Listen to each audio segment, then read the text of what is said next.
Welcome everyone to 90 Day Fiance Fridays on the day that it should be, which is a Friday. Thank you. Welcome everybody. It's Friday. Yeah, and the world has changed a lot since the last time we talked, probably with all this shit in LA.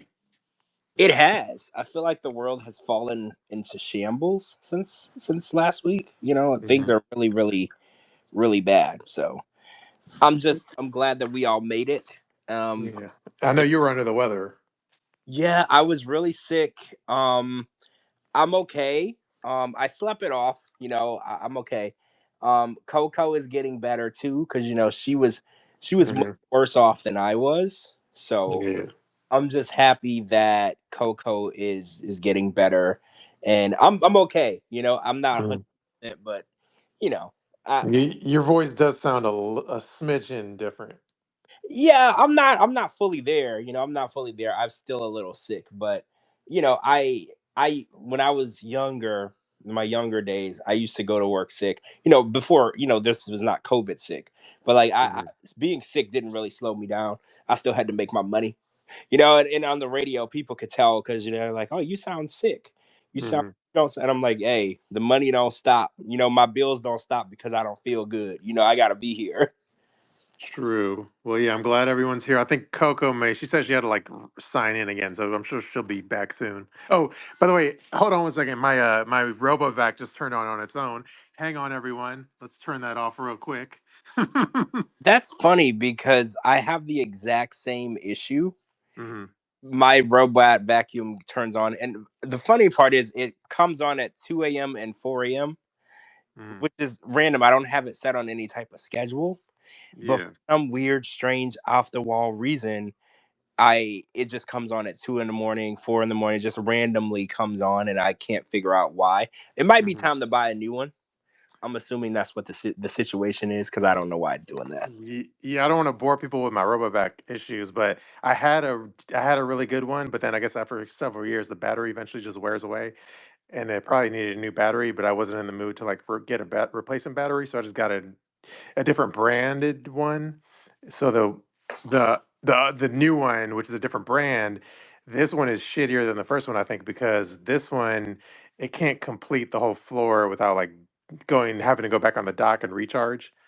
Oh no. Okay. Yeah, so it does like three-fourths of it, let's say, and there's still like 25% left, and then it has to go back to the dock and it has to fully recharge all the way. Then it automatically turns back on and to do the rest, which is what just happened. Oh no. Anyway, thanks for everyone hanging in there to Robo Vac Talk with Shabooty and George. Well, I have a robot mop. I have two separate ones, and the mop can't do the full downstairs without changing the mop pad 3 times. This is the struggle, guys. Three Mm. separate mop pads. So yeah, again, sorry for this talk. I know y'all did not come here for this, but I just want to make sure y'all know, get a good robot vacuum, or you'll Yeah, pay the price. Pay a little extra if you got to. I've never used the Robo Mop, I will say. Oh, I do. I do. Okay, so I got the Robo Mop, and it's like this whole system. Like, it has this box. It changes the mop pads. It adds water. It's I love it. I absolutely love it. But the downstairs of my house, there's like several rooms. So like, it'll do a certain amount of square feet, then it'll go change the mop pad.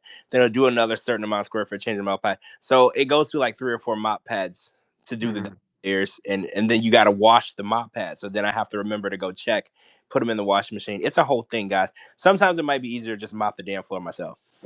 This is a dumb question, but how do you have to map out your floor plan, or how does it know where to mop and where's carpet and where's or whatever, for example, or what, how does it know where to mop? When you first buy it, it sets, like, you set it. It's not gonna mop your house. It like maps your house first. Hmm. But my entire first floor is all linoleum. There's no carpet. And then we don't hit carpet until up to the upstairs rooms. So I didn't have to it didn't have to figure out what, like, you could go and tell it X's in rooms where there's carpet, but I don't have any carpet downstairs at all. Hmm. True. So I lucked out. Okay, Wait, I guess Coco said Coco. that she's banned. What is happening right now? I think Twitter I think she's banned off functions of Twitter or some shit. No way. I know she done did something. She done pissed off Elon. I don't know what you did, Coco. She done pissed Elon off, and you know once you piss him off, it's temper tantrum for years. So I don't know. Coco, try. Don't you? Oh, she has another account, doesn't she? Mhm. Try your other account. Like, isn't the one she uses for her spicy page? I Oh, think. I know why. I know what she said that got her banned. Wait, don't say it. 'Cause- I don't want you to get banned. But what was it well, about? she's coming. She's just back. She's back. But hold on. Let's try to get her in here. Oh, she said she's on her secret. Hi guys. Okay, I know why she's banned. Can I say Coco? Okay, What? can I I want to tell? say? I want to No, say it I though. want to say it. I'm the one that got banned. Okay, fine. You say it. Okay, so you guys all know what happened with Skip Bayless. No. Yeah. Okay, so basically he offered like 1.5 million to sleep with Joy, who's like this anchor on ESPN. And Wait. I Let's What? say allegedly, because I was in a lawsuit. allegedly. Okay, anyways, he's like old, he's in his 70s. So I made a joke and I was like, I added him and I've been like, and I said, I would have fucked you for free. Wait. They banned you for that? Yes, for 7 fucking days. I didn't even know that you could get in trouble on Twitter. Now I'm scared. I'll be Dude, I literally, and it's funny because I added him in his actual account. So I added him like, hey, at Skip Bayless, I would have fucked you for free. okay. And I got Now I'm banned. But scared. isn't that a compliment? I think so because if he's offering someone 1.5 mil, it means that people aren't really interested. I'm like terrified now because I speak very recklessly on Twitter. Well, no, Mhm. I mean like, and also I was really, really sick. I'm still sick. Um, I had like this new strain of the new flu, and I was in the hospital and I had to be on oxygen, which sucked. Um, Oh, is it weird that you were on oxygen and not the men in your life? true, true, Good one. true. And so it sucks because I can't have any cold or flu medicine because there's an active ingredient that I'm definitely allergic to. And it can cause me to have like severe brain damage. So I had to do this all naturally, all holistically. It sucked. It The most I could take, the most they gave me was Tylenol. And I had a fever of 103 for about 6 days. So I was ready to I honestly thought I was gonna die. I'm not joking. I was like, this is it. Like I'm dead. I'm dying. From This the is flu? Yeah. That's It's crazy. a new strain though. Um and it could lead to like, I'm still coughing and I'm not as wheezy as I was because I do basically like I do breathing therapy now where with hot steam basically, and that kind of calms it down. But it was so scary because I've been sick since December 29th. It's not like a couple days, and like no, this has been like over almost 2 weeks now. So yeah. But I'm alive. I'm alive. Barely, but alive. I'm just happy that you're here Hmm. Thank you. and survive and alive because Yeah. it To balance out all of our masculinity. Bro, yeah. I wish I could take NyQuil. I was like, please just give it to me. I don't care. And then it was just like they're like, no, because you can have serotonin syndrome, and which basically it like swells your brain and you die. So yeah. Oh, that's lovely. I That's know, That's right? I was like, great. I'll just the- do it the homeopathic 1800s way. So cool. like Coco. When you lived in LA, like, were you close to any of these fires or anything? Two of my childhood homes burned down. What? Yeah. I was very upset about it. I was very tearful. Hmm. The first house I grew up in when I first moved to LA got destroyed. It was in the Palisades. Hmm. So it's so horrific. It's just so sad. And then we had those arrests of the arsonists. Like, I mean, it was just like I mean, Studio City was on fire, and I was like, how the fuck did Studio City get on fire? And I was like, someone started that one. Mm-hmm. Um, but yeah, like I lived in the areas where the fire was like totally devastating. Mm-hmm. George, are there any 90 dayers that live around there? Not that I know of. I Mm-hmm. know a couple of them, like, what's her name? Shekinah and Sarper Yeah. about it. They don't live in the specific area, but it's very close Yeah. to The where they. Runyon. Yeah. Yeah, and I know. I was talking to my bestie yesterday, and even though she's all the way in San Diego, Yeah. she sent me the screenshots of the stuff they were sending her to her phone. She was in a red zone, a red flag area, because of Mm-hmm. the wind. There was fires popping up around her. So this shit is spreading. Mm-hmm. San Diego is a good 2 hours outside of LA. This shit is spreading everywhere. So that's what's And it even wasn't more just like scary. one fire, it was like multiple different ones. It Yes. wasn't Mm-hmm. like just one fire started at all. Like no, like it just started to You, develop. what wasn't it like at some point like 100 mile per hour winds like There with it the was Well, at yeah, fires? least 100 mile per winds. The Santa yeah. Ana So winds, yeah. Santa Ana winds, guys. I don't know if y'all are aware with Santa Ana That's no winds. fucking joke. What's crazy about these Santa Ana winds are it's blowing from every single direction. You Right. know how when you're on an airplane and they're like, "Oh, there's a tailwind," or "There's a wind coming from the east," and there, so the pilot knows how to keep that plane level. Mm-hmm. Imagine 100-mile-an-hour winds coming from every direction. So, say for instance, the house directly next door to you is on fire. Your Mm-hmm. house is completely fine. It's taking the remnants of that fire and blowing it onto your house at such force. Yeah. Two or three houses are engulfed in flames in a matter of minutes because Mm-hmm. it's impossible to contain it because it's like think of a tornado, it's just spinning around, and then think of it times 10. That's how those winds are, just it's picking up fire, it's picking up debris, And and it's also the embers that are just shooting out, and then like I saw some videos of a palm tree catching on fire because of the embers. yeah, it's this I call this like Armageddon end of the world shit. Like Oh, this is the same. craziest. Mm-hmm. I was raised in a religious cult, so I've read the Bible 100 times. I know all about the last book of the Bible and what's going to happen at the end. And this is scary to me because this stuff is like legit in the book, and it's super scary. I'm not ready for the world to end yet. I feel like I'm not old enough for that. I want to No, live I a just little got put on more, Ozempic. Don't let it happen. right? Not before I get skinny. Can I get some more living in before the world just falls apart and ends? Like, I need Mm-hmm. the world to slow down. We need to take it easy, right? Well, Like, there are rumors that it was started by Proud Boys. So I did hear. Yeah, I I would heard not be they're not, shocked. I would not be surprised. these are not natural fires. I have No, heard that. I mean, yeah, the So, first one was, but the second one, the Running Canyon one, they arrested two arsonists already. yeah. So Mm-hmm. So it's True. possible this isn't the end of the world. It's no, just a it's bunch not. of crazy idiots trying to end our world. True. All right. Well, go ahead. Anyway, we got to get into some Yeah, 90 Day Fiance. that's what I was gonna say. Let's actually talk about Yes. 90 day Enough shit. of this horrible stuff. Also, thoughts and prayers and love to anyone who is going through anything going on in California.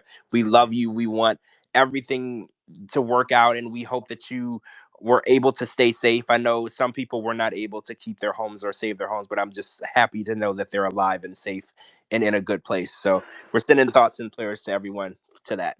Yeah. True. Yeah. Whew, so this was a crazy week. On top of the fires, there's a lot Mm-hmm. going on. So we found out that the tell all is 4 parts. Oi. 4 parts. Oi. So Mm-hmm. that was a huge block of information dropped on me because I was being fed different information. I was told that it was a normal 2 parts, 2 hours Mm-hmm. each, but that was not the correct information. It is actually 2 hours each, 4 parts. So we are at 8 hours Mm-hmm. of tell all. So I wanted to get your reaction. Do you think it's necessary? Because remember, Chicken Lady and Chitty were not invited. Mm-hmm. So this is just the remaining people, and Joey and Magda are there, who I don't really want to hear anything from. So do you feel like 8 hours is warranted? Because I don't really feel like I feel like this season had things happen, but not 8 hours worth of shit that we need to uncover, right? Yeah, no, I mean, I see. I'm fearful that like all the interesting parts in in the teaser trailers and all that, those aren't going to happen on episode one, right? So they'll probably happen like episode two or three, and then episode four will probably just be like leftover fluff. So yeah, it sounds like it'll be way too long. Yeah, I agree. I think when you go into three and four parts, episode one is basically not even the tell all. Remember, this happened before, and episode one was just them arriving and in the green room. It wasn't Hmm. even the tell all. And then episode two was like the beginning of the tell all, and then nothing really happened until three and four. So, so you're Yeah, right.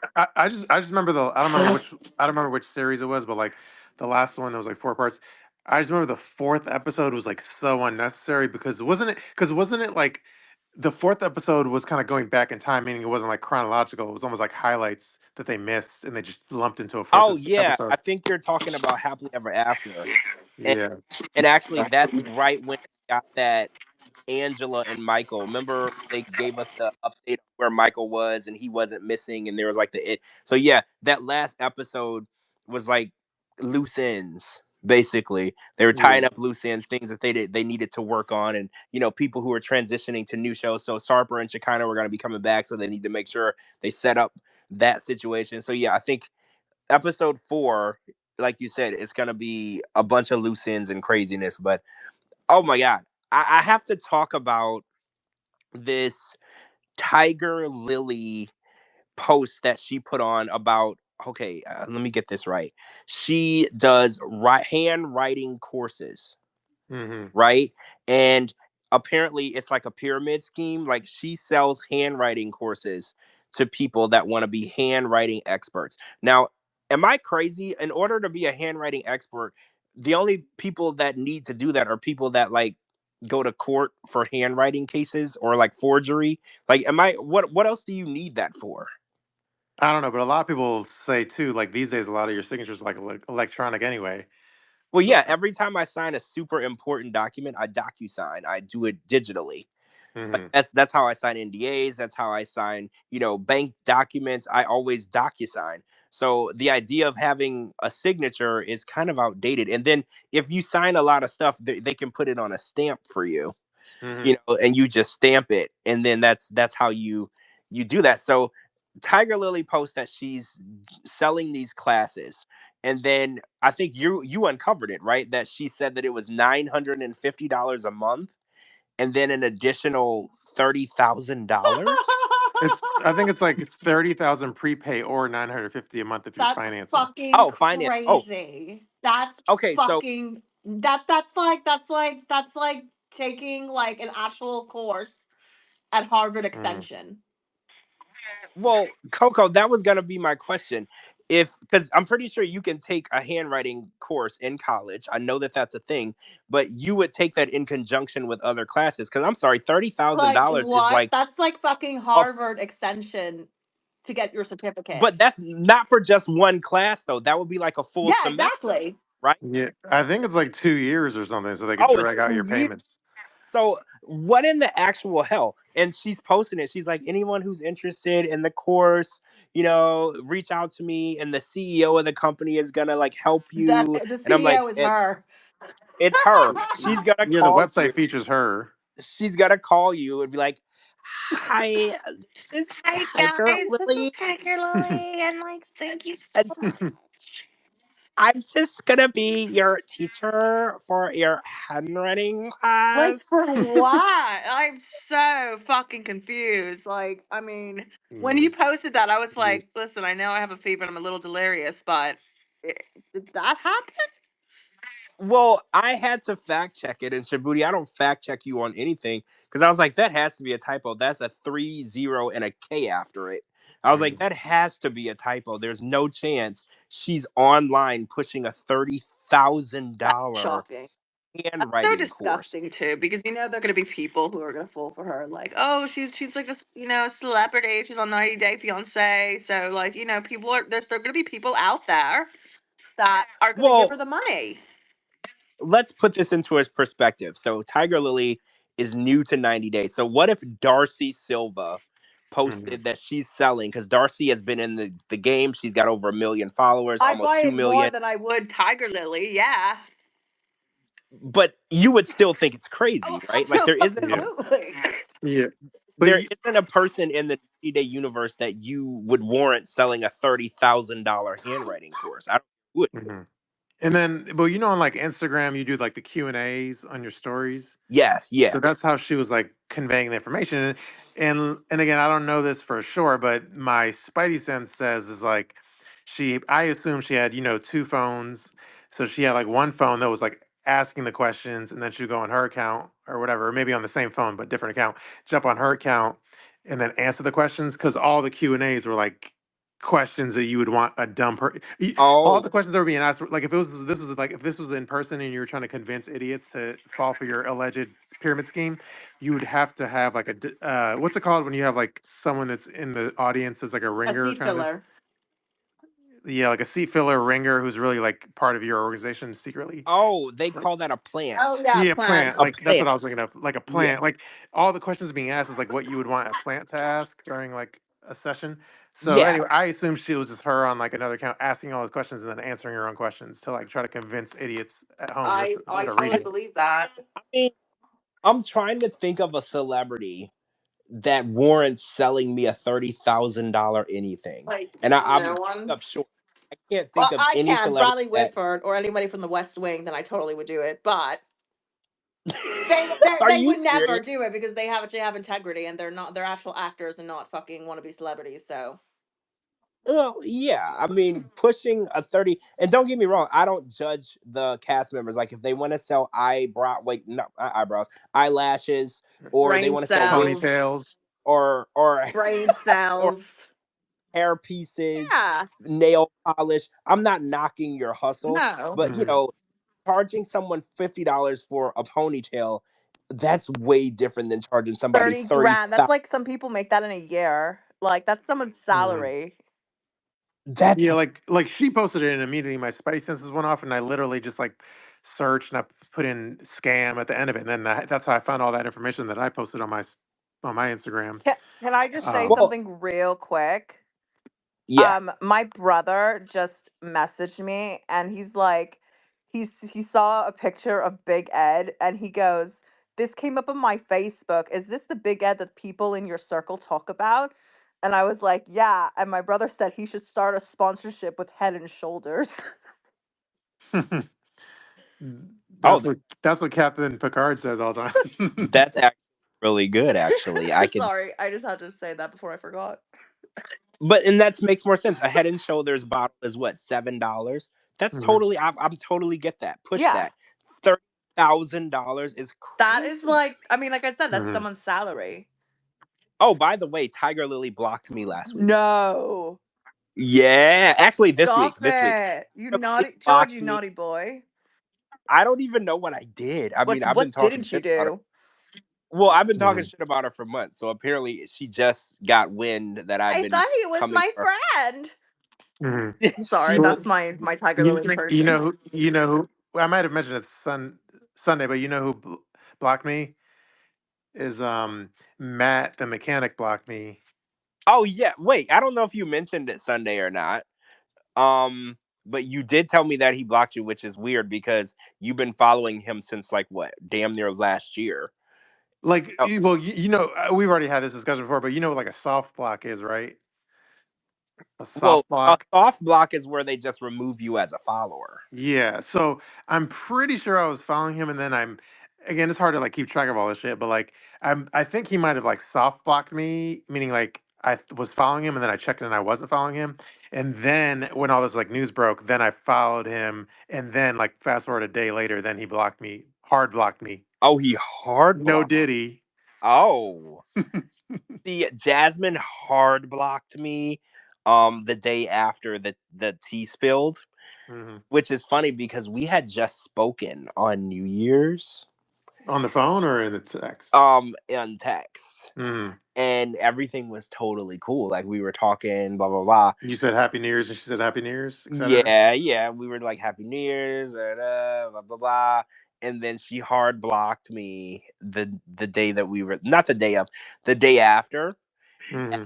the tea spilled. Which it is what it is. I'm not mad.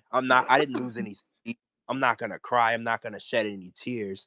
You know, it's fine because her and we've fell out before and unfollowed each other and then refollowed each other later. So I'm assuming once she has this baby and she gets out of her feelings, we'll be fine, right? I feel like it'll be fine. Hmm. I think that at this point she's probably just like, damn it, that was under NDA.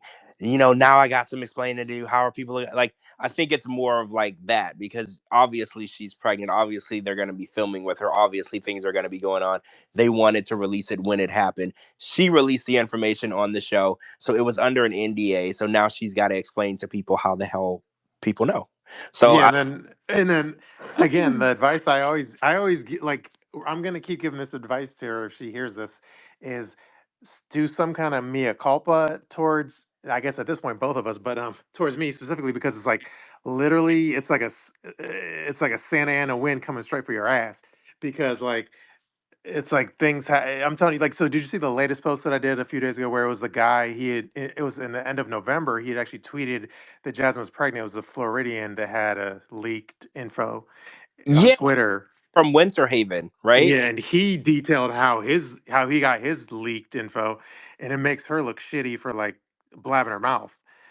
Well, yeah, it's And like for if the people that don't aren't in the loop, do you want me to read it real yeah, quick? What the guy let's said? read through the information so we can Mhm. react to it. So this is a guy that lives in Winter Haven, Florida, which is not too far from me. I know Winter And Haven.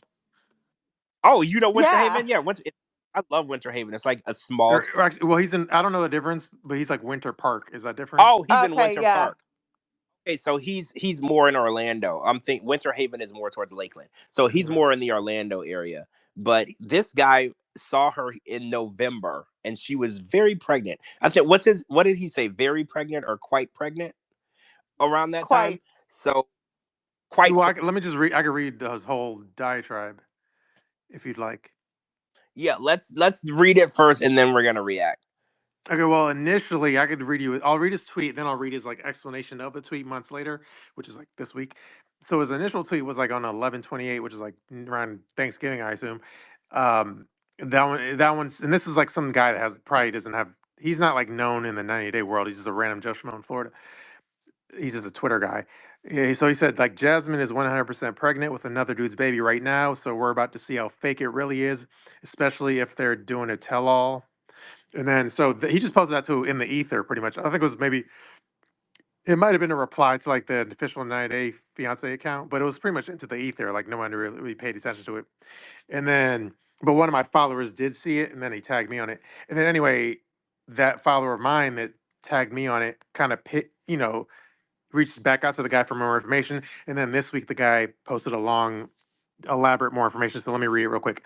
Um, this is him talking. He says, I'll tell you how all this went down and why it is so odd. I'm going to be a little vague to protect people in my business. So, an acquaintance of mine contacted by Jasmine to do some work for her here in Florida. My acquaintance has no idea who Jasmine is and does not watch 90 Day at all. In the minimal interaction this person had with Jasmine, who was visibly pregnant all the way back in November, Jasmine told this person she was on 90 Day Fiance. She was pregnant. Gino was not the father and said who the father was and that the father was originally from not clear, only that he's foreign. And then let me just, this is Shabooty now inserting his own 2 cents. The mechanic guy has like a Romanian flag all over his profile, so I assume that's a foreigner. Okay, now back to what the guy was saying. My acquaintance could care less about the details, but did remember her saying the name Gino and that he's not the father, and that the father was some foreign guy. Knowing I watch the show, this info was relayed to me directly from from that person. So she's just out here telling people this. Like I said, I really heard about this before I posted anything until I saw the last resort in late November. So the late breaking excitement was kind of funny when she is out here just telling people details who really don't give a shit. Huh. So But and then well, so people real quick. So people in the comment section on Instagram were like, "So why is this guy like, or why would she like blab her mouth?" And then I think my response was, number one, I'm sure it annoys her when people don't know that she's famous or don't know who she is, so she wants to like tell her resume of who she is. Um, and yeah, I think she's like a narcissist, and she's very self important, and she likes to talk about herself. yeah, I think that there's okay, so there's this video. It's my favorite video actually. It's Jennifer Lopez and she goes back to her childhood home in the Bronx. Mm. Yes, I know Yeah, that I one. Oh know my that one. God, right? And there's this guy that lives in the house, and she goes to the house. She's got cameras following her, and she's she's like, "Hi," and the guy's like, "Hi," and she's like, "I used to live here," and the guy's like, "Who are you?" And she's like, "My name is Jennifer," and he's like, "Jennifer who?" And she was like, "Jennifer Lopez," and he's like, "And who is that?" And I was like, that's Yes. probably how Jasmine feels Hmm. when someone is like, "Who are you?" And she's like, Hmm. "Who am I? I'm Hmm. Jasmine from 90 Day Fiance." So that And they're video, like, "What's 90 Day Fiance?" And they're like, "It's still on right? TLC." The guy's like, "What's TLC?" Right? So that Jennifer Lopez video lives free, like rent free in my head because I know that inside that was like a dagger to the heart, knowing that there's somebody, not only that somebody not know you exist, but they live in the house that you grew up in and they don't know you exist. So I was like, that's probably how Jasmine felt. And that's why she has to tell everyone, like, I'm a TV star. I'm all over the world. Like, people are streaming me in countries and they're dubbing my voice. Like, I feel like so when these people are like, should I know you? And she's like, should you know me? Like, what do you mean? It's like, You "Don't you see this TLC pillow on my couch?" right? So her blabbing, I think it's an ego thing, like you said. It's Mhm. like, you But know, you when have to have an ego to be in the entertainment industry. You cannot tell me you, George, or you, Shabooty, don't have it. We all have egos. I'm a man of the people. That's how I get all the tea. I mean, I do have an ego. You would have to be some type of, in the industry. I can't, I mean, I know I have an ego. Like I definitely have an ego. I mean, I think if I didn't, I think it's normal, Mhm.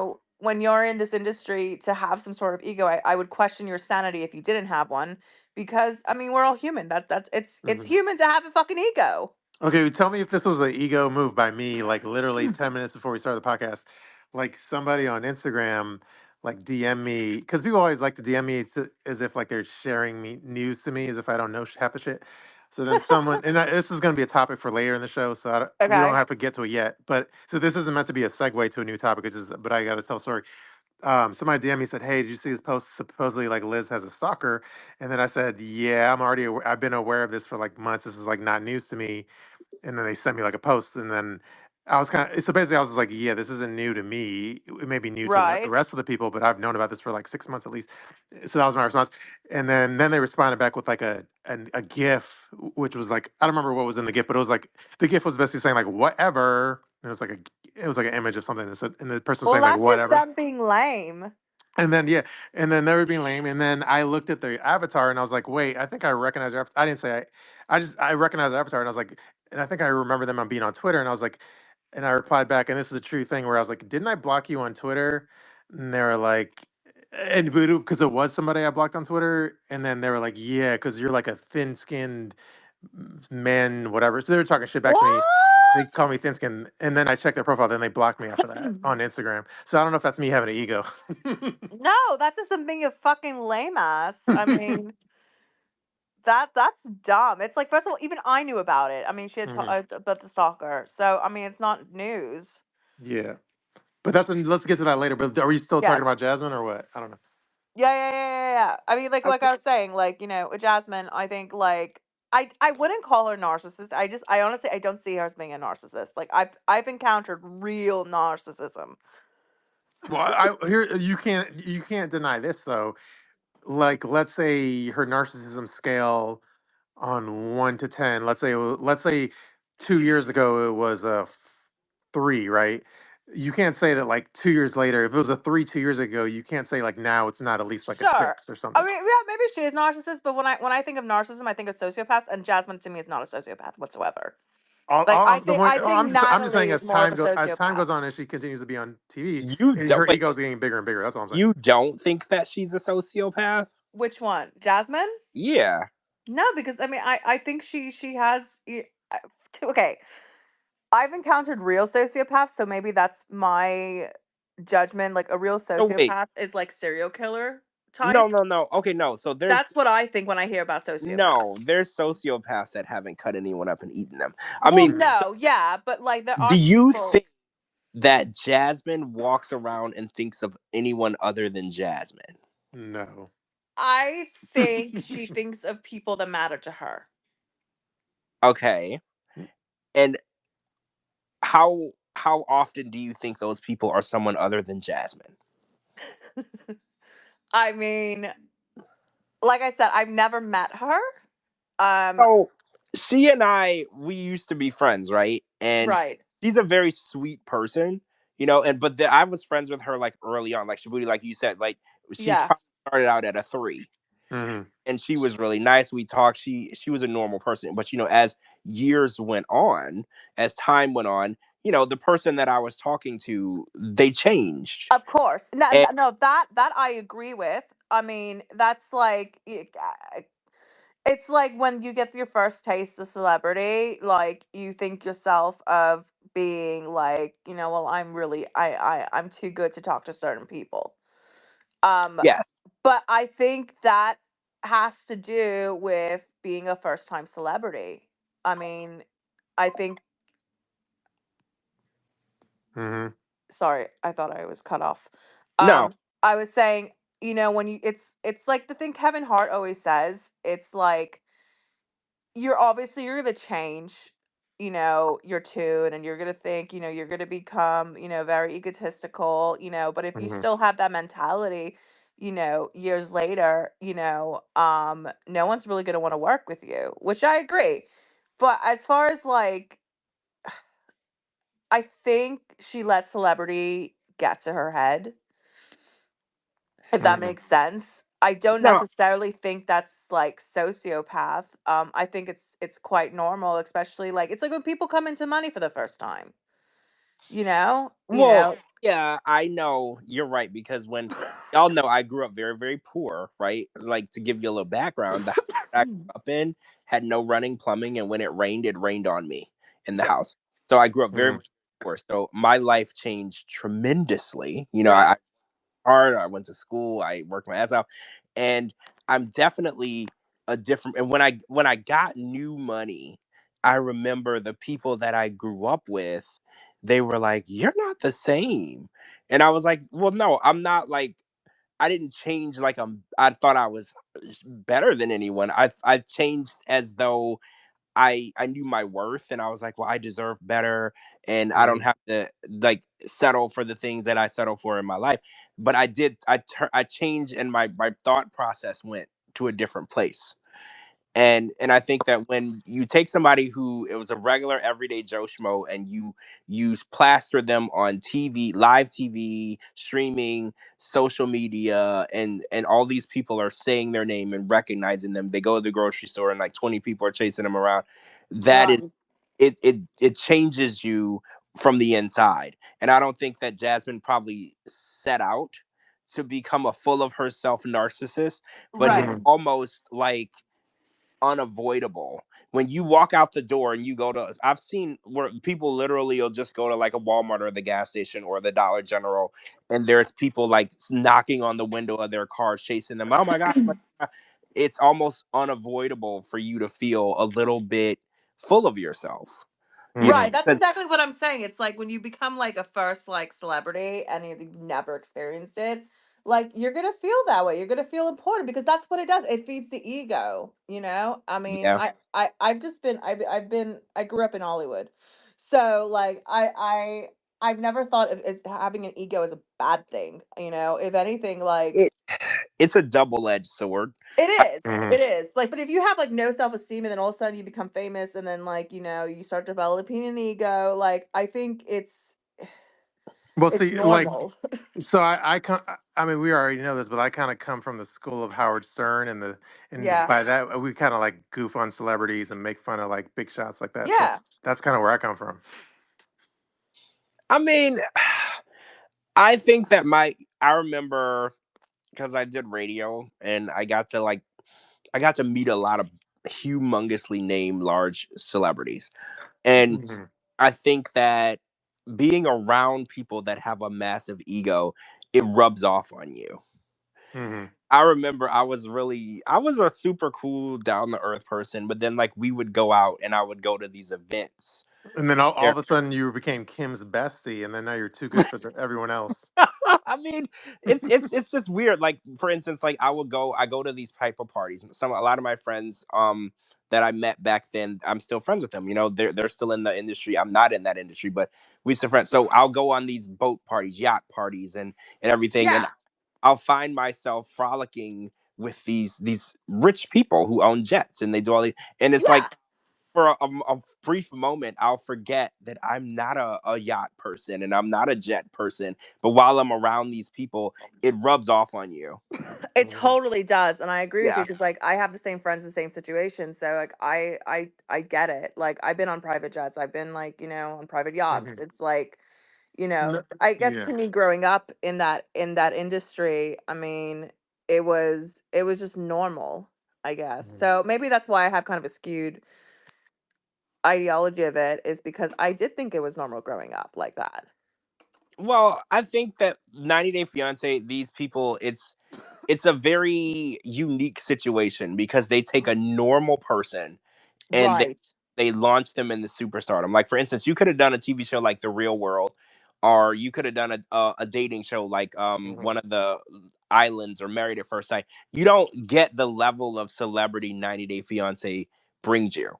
You know, Mhm. 90 Day Fiance, it shoots you to the top of the reality charts for like a full season. Like you go from nobody to household name in such a short amount of time, and I think it's just really unique, and nobody really tells people how to handle that.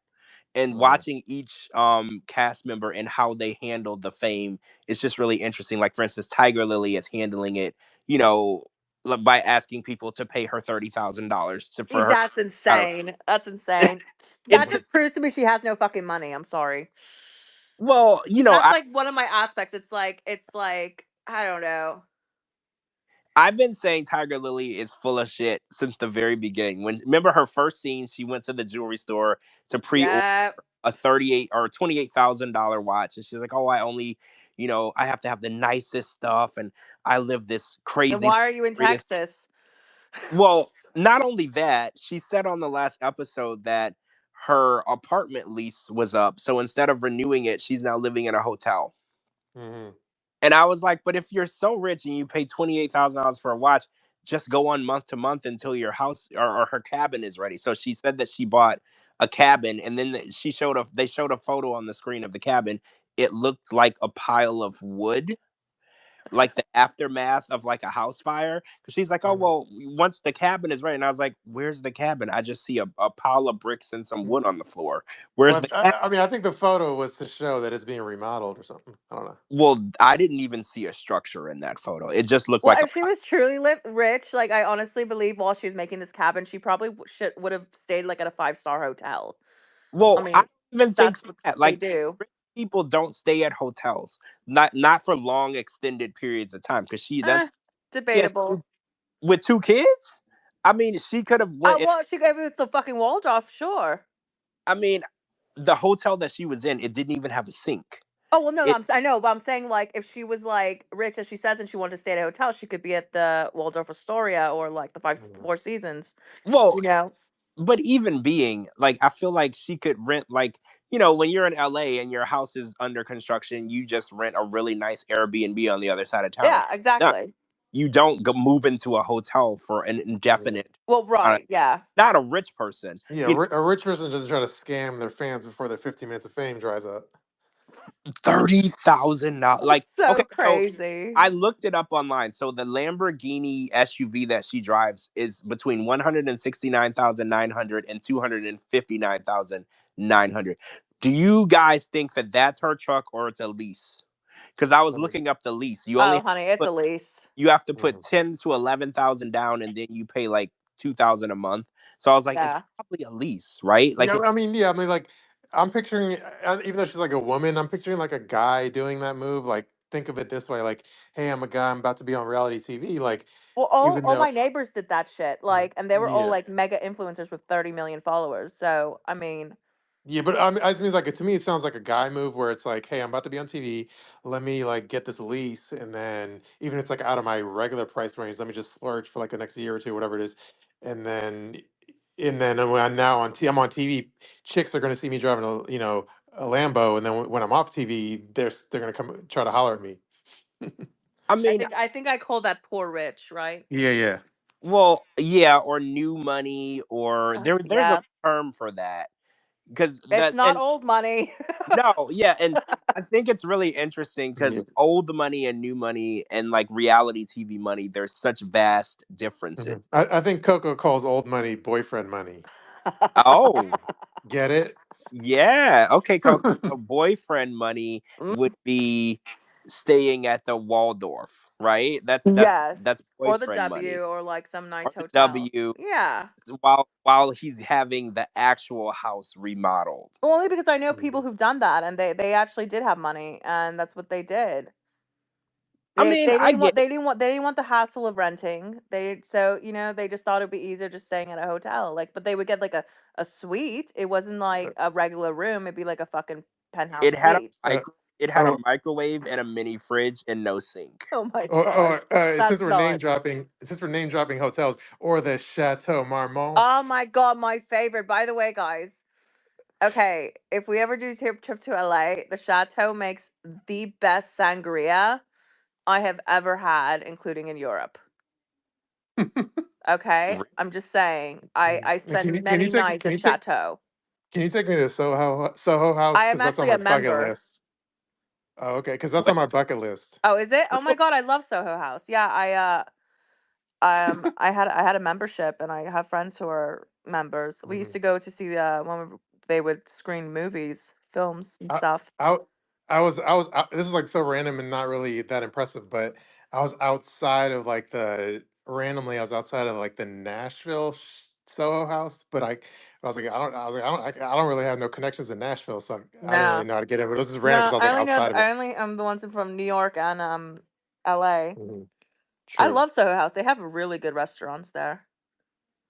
Yeah, I've never been able to finagle my way Well, in. yeah, because the membership is like 50 grand. Come Oh, on, but I know people, but not. But you have to be I on. It was Okay. doesn't gonna matter. say You have to be on a waiting list. The only reason I had a Mhm, friend of mine who got her membership was because she knew Debbie Harry from Blondie. mhm. Otherwise, huh. it's like a 10-year waiting list. Oh. It's like Oh. it's a very very exclusive. Yeah, Or if you're Tiger Lily, you'll just post on your story that you want someone to buy you a membership. they don't actually allow reality stars. Oh, Wait, are really? you serious? Yeah, you have to be So like do an actual artist. they Wh- consider reality stars to be trash? Pretty much. Oh you my have god. you have to be what? you have to be you Yeah, have to have some influence in the art industry, yeah, entertainment, but like it has Oh, yeah, to yeah. be like can't just be influential. What you about can't podcasters be that make fun of reality stars? Well, I mean, I feel like that we would be below we would like if they're trash, we're the dumpster itself. no, they would We're consider making no, fun of they the would trash, and we're definitely consider a talented. podcaster better than a reality TV star. Oh, for real? Yeah, I You know, honestly think like so. they love publicists, they love people in the Yeah, it's industry. in the So we're industry. Like you have to be working in the industry. Oh, so yeah, you like can't just be a pretty you can't be Kylie Jenner. No, You can't I mean, be a sure, pretty she but could no, but probably. like but George, I mean, if one of us was befriended like a Warner Brothers publicist, they could probably get us in there easily. Yeah, I know never mind. We'll Yeah. talk later. we'll I talk mean, later. God, I yeah. miss Soho House so bad. After now that you mention it, Hmm. I had the funnest time there. I got so True. drunk there so many times. So I just want to do a quick recap on who's blocked me and Shabooty. So Jasmine Oh, has blocked me and Shabooty, and Matt has blocked Shabooty. He has not blocked me yet. I'm assuming that is coming. all And right. Tiger Lily has blocked me. Shabooty, how are you going with Tiger Lily? Has she blocked you yet? She hasn't yet, but let me do a double take because it could change day to day. Hold Yeah, you never know. You never know. I did a impression of her on my last podcast. on. I did a voice impression, which I got a lot of good feedback on. If y'all didn't Yeah. listen to the podcast, it went up on Monday. It was really fun. I did the Tiger Lily impression, but I don't know if that's what made her block me or the fact that I told her to stop lying about her income on the podcast. Mhm. Okay, well, I just checked. Has not blocked me yet. Okay, so you are the eyes in the sky. You're the one who has to keep us posted on whatever Mhm. scam she's running Yeah. currently because I'm not. But as far as people who've blocked me, it would be a 5 hour podcast to go through that. Oh, and Larissa has me blocked. and Oh, Memphis. Larissa followed me. Larissa has me blocked, and Memphis has me blocked. Tell Larissa to stop being rude and unblock me. Like, okay, so I can just tell you some real quick big names off the top of my head. Like Asuelu has me blocked, Really? and I don't know why. And then Angela Deem has me blocked. Big Ed has me blocked Wait, only on Twitter. Angela Deem has you blocked? I feel like some of those are like, I don't think it's based on something I did. I feel like somebody told them to block me. Oh, so they had one of your haters told them to. Yeah. Yeah, Okay. like a lot of those like Angel Deem and like and then like Asuelu, for example. Like I've never even like mentioned Asuelu ever. But I feel like it's one of those things where like one of my haters like told them, hey, block this guy or whatever. So I feel like there's someone out there like sabotaging me. But You yeah, have so number one hater out there. You and I say this all the time. You can be hated by association. There's one person out there who hates you who is encouraging other people to hate you. Oh, yeah. I've yeah. had this happen to me numerous times, Same. and I actually had a person that was screenshotting my Twitter and texting it to my best friend to Yeah. like say like, oh my god, have you seen your best friend and the things that he says on Twitter, and like texting it to people, telling people to block me because they hated me. Yeah, no, it happens all the time these days, especially the bloggers and shit, but who gives a fuck? But It's yeah. stalkers. It's these stalkers. Speaking of stalkers, Liz was on Yeah. a certain podcast. We're not saying that name here, right? We're not saying that name. It's up to you. I It mean, rhymes with masturbate. yeah, Rhymes of Masturbates. She was on a podcast discussing some information that she had already discussed with us months ago, Mhm. literally months ago. I know you guys remember Liz was on the show and she was talking. I think I brought it up to her. I was like, "What's the craziest thing a fan has ever done or said?" And she told us this whole story of this crazy stalker guy that Mhm. she had dealt with, and I remember being mind blown. So I was like, "Holy crap!" It was like this super crazy detailed story of supposedly the guy said that he was talking to someone he thought was Liz, and he sent the person $260,000. Oh, why couldn't that happen to me? I know, right? Oh my god.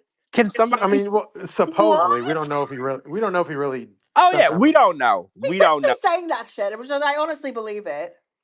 And okay, so the person whose name rhymes with Bates, he did a story on that, which again, he's like 100 years old with his information because we had already covered this. And Mhm. then Liz went on in response. So he did a live talking about the stalker, and then Liz did a response live with him to give her side of the story, and how she was affected by this psychopath. And during that live, Mhm. guys, Liz made a huge announcement. And I But am going well, to. okay, well, before you get it wasn't even said as like a huge announcement. It was just said as like a matter of fact. Well, right. But in my opinion, a matter of fact, how? Because she hadn't. Okay, so I knew about this announcement for a really long time, months, Mhm. right? Like I've known about it for a really long time. But again, I'm the gatekeeper of secrets. I don't tell anybody's personal secrets they don't want to be released. But she said it as though this was public knowledge, that Yeah. everyone knew this. And again, her closest clique knew this information, but the world didn't. So, guys, I'm gonna say it here. I said Oh, it on. let me do a. Hold on one second. Let's see if there's a sound effect for this. Is there a drum roll? That's what I'm trying to find. Hold on. Is there a drum roll? Can you look in the thing, see if there's I a drum feel like roll? there should Oh, here be. it is.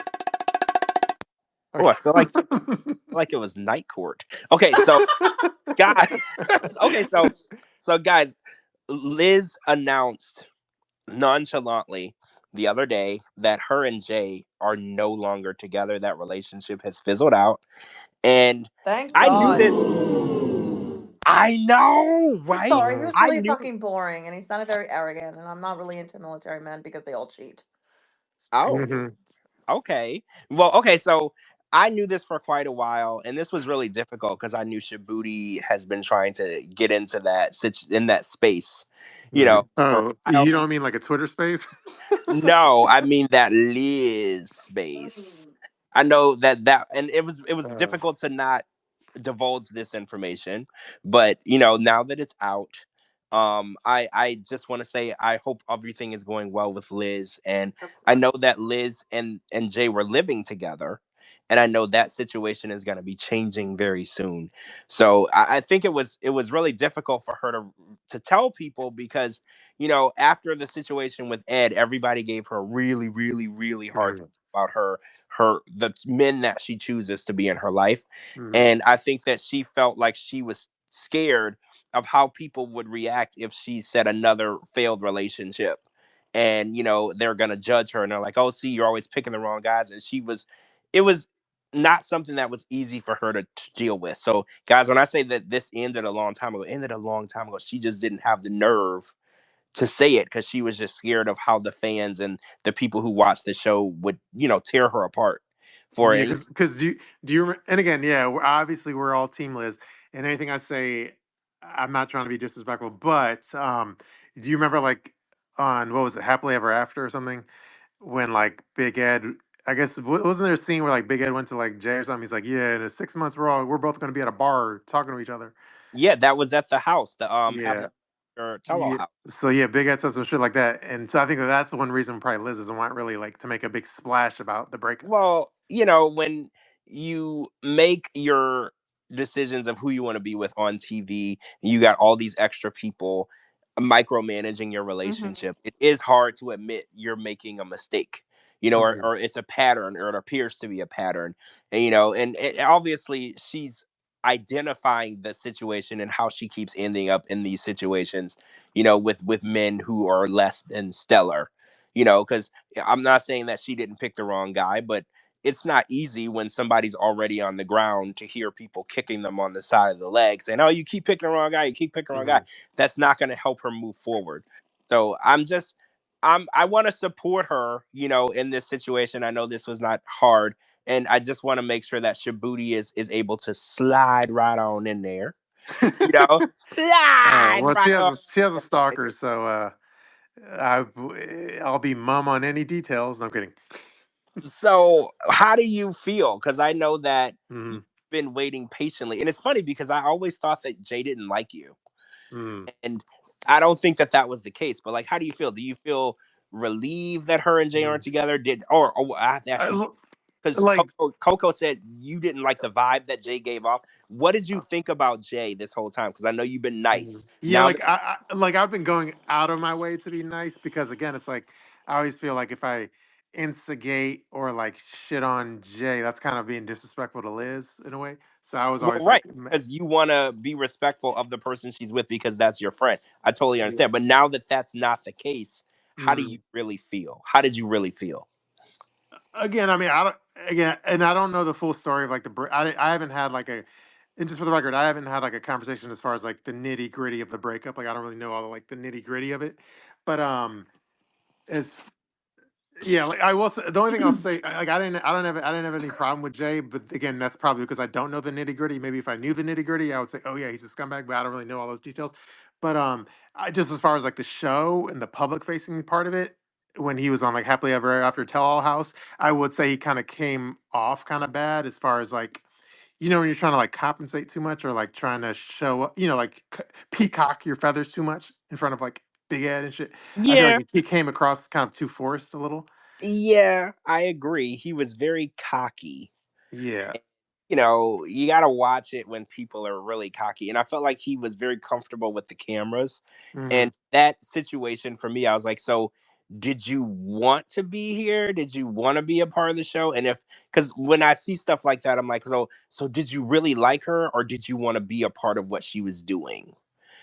So those are the type of questions that I would ask. And also, there was a post about a month or two ago where he was with his baby mama and their baby, and they were wearing matching sweaters. Mhm. Yeah. you know, that's kind of where the speculation of where people were like, what's going on with Liz? Because this is her baby daddy and his baby mama and their baby. They're at a birthday party.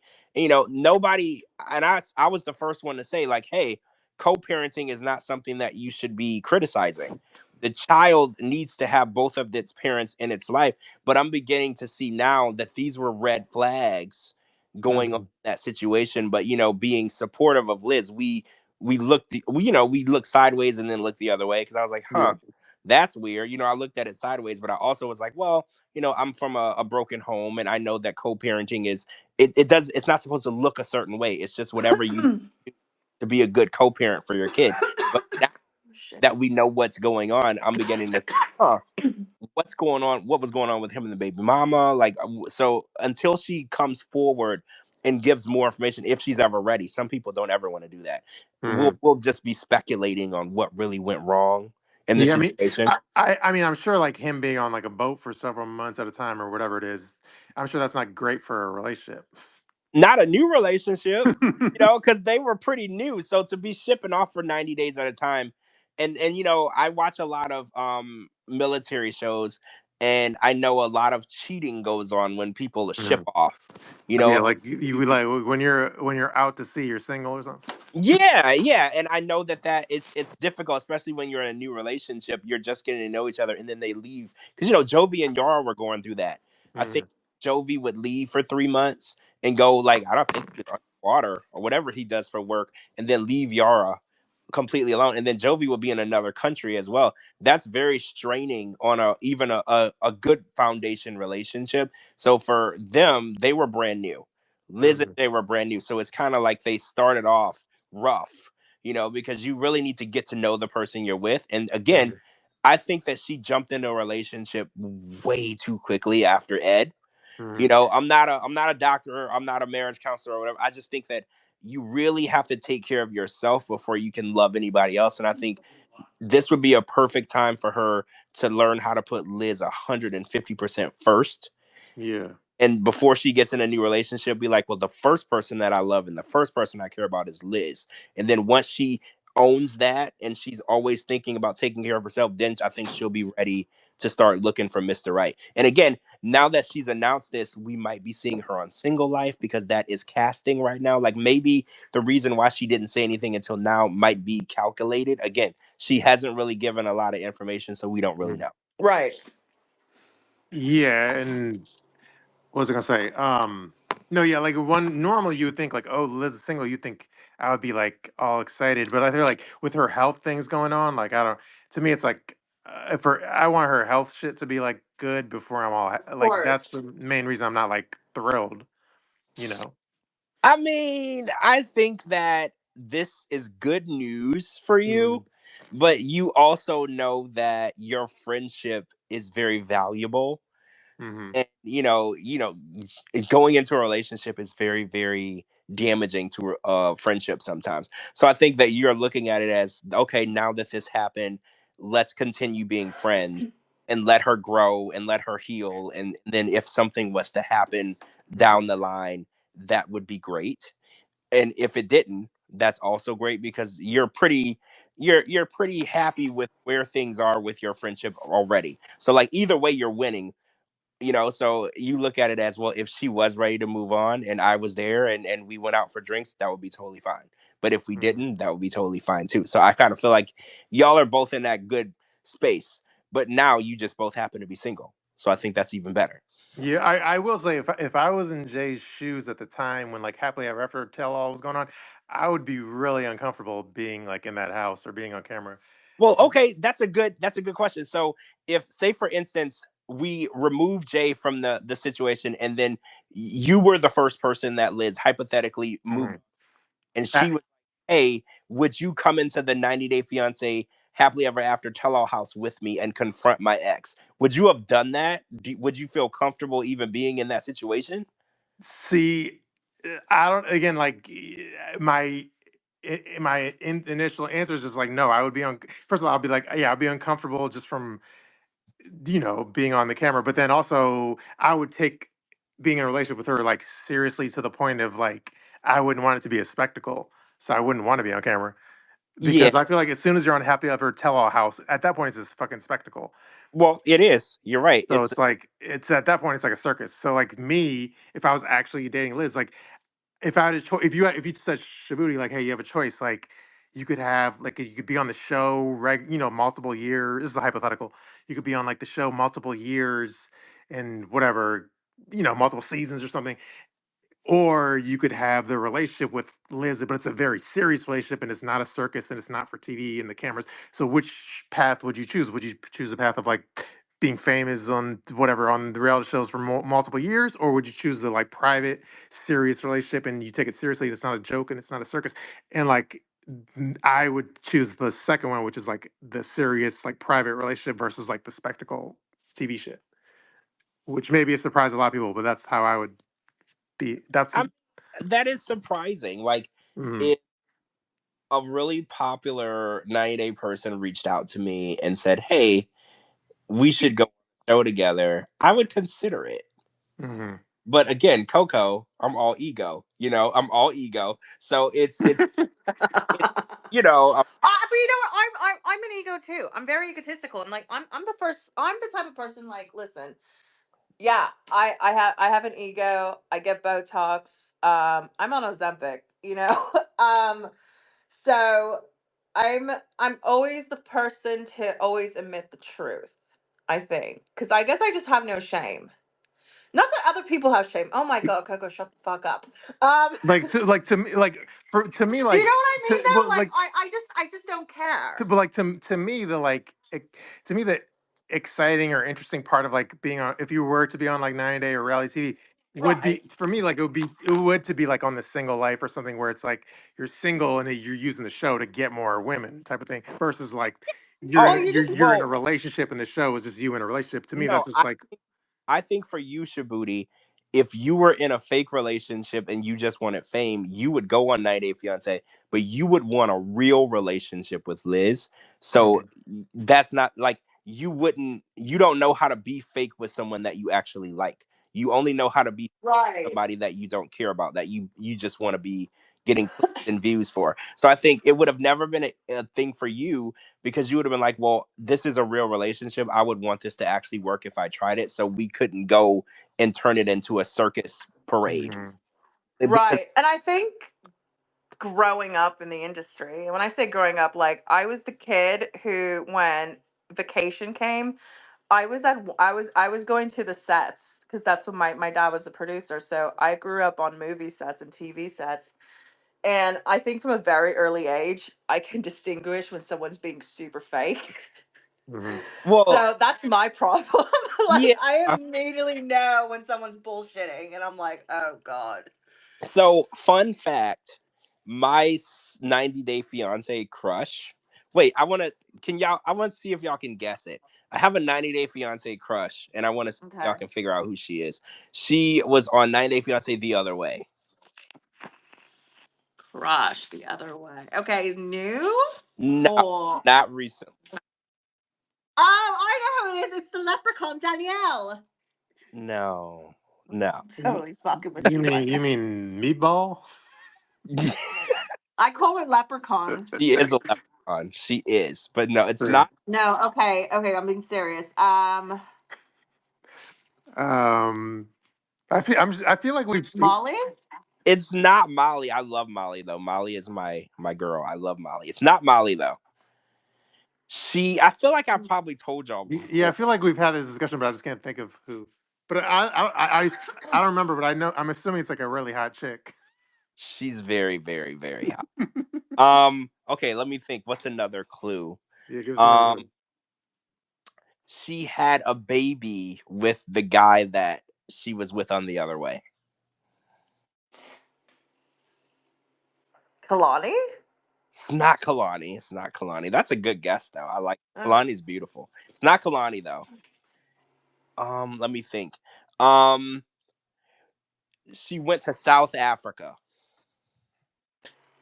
Oh! That's not Ari. It's not Ari. It's not Ari. Not Holly. Oh! Oh, you know it, Coco. You know it. Wait. Let's see if the people in the audience, the people listening, let's see if they know because Fuck me. I'm drawing a blank. Oh my god. Tiffany. Mate, I don't Oh, know. Tiffany. It Oh, is. I knew It that. We've had this discussion. Tiffany. Yeah. is my night. Okay, so Yeah, we've talked about that. Shabooty's crush is Liz. Hmm. My crush is Tiffany. She's My crush is dead. what? What do Your you crush is the guy in Las mean? Vegas. No, my crush was Dean Martin. He died. Okay. Oh, I thought you meant David Yeah. Murphy for a second there. Too soon. Too Yeah. soon, right? Even though, Like, that was the same reference I was making too. But anyway, yeah. No, Yeah. no, yeah, Tiffany. I know you have a crush on Tiffany. I just couldn't think of it because I know we did have this Oh my conversation. God, do y'all want to hear how it could have been but never was? I might have told Sure. y'all this before. So a couple of years Oh, ago, you were invited to some party or I something. was invited to her birthday party. It was a costume party, and I was supposed to go. And she invited me personally was like, you should come to my birthday party. And I was like, me? Yeah. And then she's like, what are you going to dress up as? And we had all these conversations about it. And then something happened where I couldn't be in Maryland at the time, um, Halloween. And I think Chicago doing something else. And it never came to be. And then we didn't talk as much after that. And then I just talked to her the other day, but like we didn't talk as much as we used to. And now it was what could have been, but will probably never be. Hmm. oh, So yeah, yeah, I I'm my sad. shot. I didn't even shoot the shot. Actually, it wasn't even a free throw. I didn't even make the call. So yeah, Shabooty, The don't be like me. Don't be like me. If you get the chance, shoot your shot. well, like Tiffany's the. You know what's funny is like even though we're not, I don't like we just don't we're not on each other's radar or whatever. But like I'm pretty sure I can't think of a closer cast member location wise to me than her. Just saying. Wait, how close are you to Maryland? Like Frederick, Maryland is like Yeah, how close not. you? Oh, let me look it up. Like less than an hour? Let's see. Oh yeah, yeah, less than an hour. Yeah, What? yeah, I didn't know this. yeah. Okay, so if I was to get invited to another of her parties, I'll invite you and we can all hang out. Yeah, no. If you ever in Frederick, Maryland, let me know. I would love to be in Frederick, Maryland, Tiffany, Mm. if you want to invite me. Yeah, Tiffany. Hopefully we'll get big enough where we'll all be on Tiffany's radar, and she'll be like, "Yeah, y'all got to do a live show out of Frederick, Maryland." I would totally do it. I've always wanted to go there. No, well, So no wait, offense, but Frederick, Maryland's like it's well, you know what it used to be called? Well, the people used to make fun of it. It was like we all called it like Fred Neck because it was like rednecks. Yeah, wait, yeah. seriously? I used to live in Alexandria. I know. Yeah, I didn't know that. Really? yeah, Hmm. like like Frederick. When I was growing up, like so back in let's just say historically, yeah, it's like straight up redneck. But then when I was growing up, it was more of like a mix of redneck and ghetto intertwined. Oh, so like Florida. Gotcha. Yeah, Yeah, I totally get that. It's just like Florida. yeah. So yeah. Okay, so Coco, real quick, is there anyone in the 90-day universe that is your crush? Oh gosh. Anyone? Stan from Love After Not, Lockup. I know they're not old enough, but They're not. I'm sorry. You're right. They're not. I guess the closest one I'd be like, oh yeah, he's cute as David Murphy. oh yeah, Um, I guess yeah. Maybe Debbie's boyfriend in Canada. oh yeah, he's like 70, right? He's like 70. Yeah, he's not my type though. I have I mean, just because he's old doesn't mean I'm like I want to like fuck him. Like I have a look. George, I sent you who I like. Remember that video you thought I was fucking Oh with, my and you're like, god. oh my god, that guy's a dog. I'm Guys, like, that is my type. That Coco guy, the way he looks. the other day Coco sent me this video. It was like a really old man and his wife, and he was talking about how he had been married like 10 times and he couldn't remember any of the other women's names Gives you dementia. other than the woman that was sitting next to him.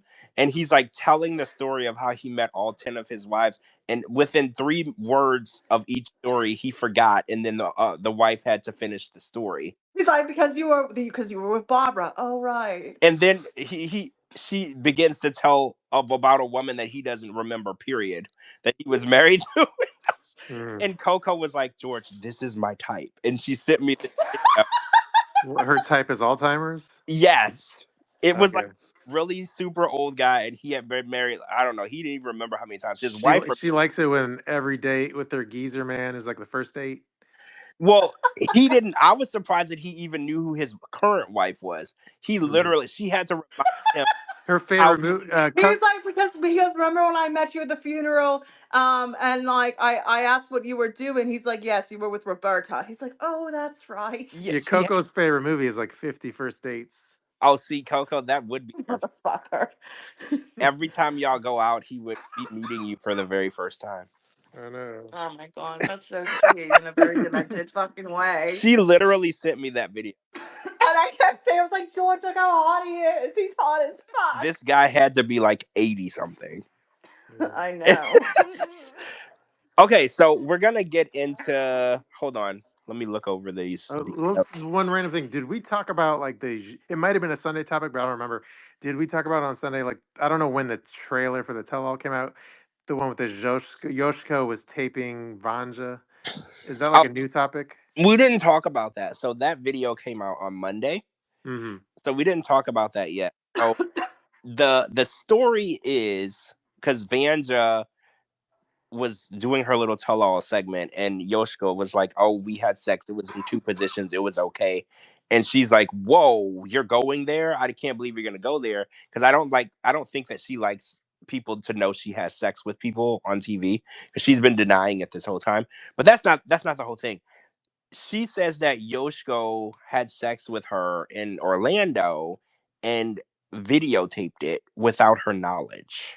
Mm-hmm. Oi. And she said it at the tell all because she's like, well, since you're gonna be, outing me and saying what we did, she's like, how about I say what you did? And she tells everyone in the tell all, she's like, he recorded us having sex without my knowledge. And then Mm-hmm. before he could react to it, the clip ended. We don't get to know, how he reacted, if he deleted the video, how she found out about it. We don't get any of that.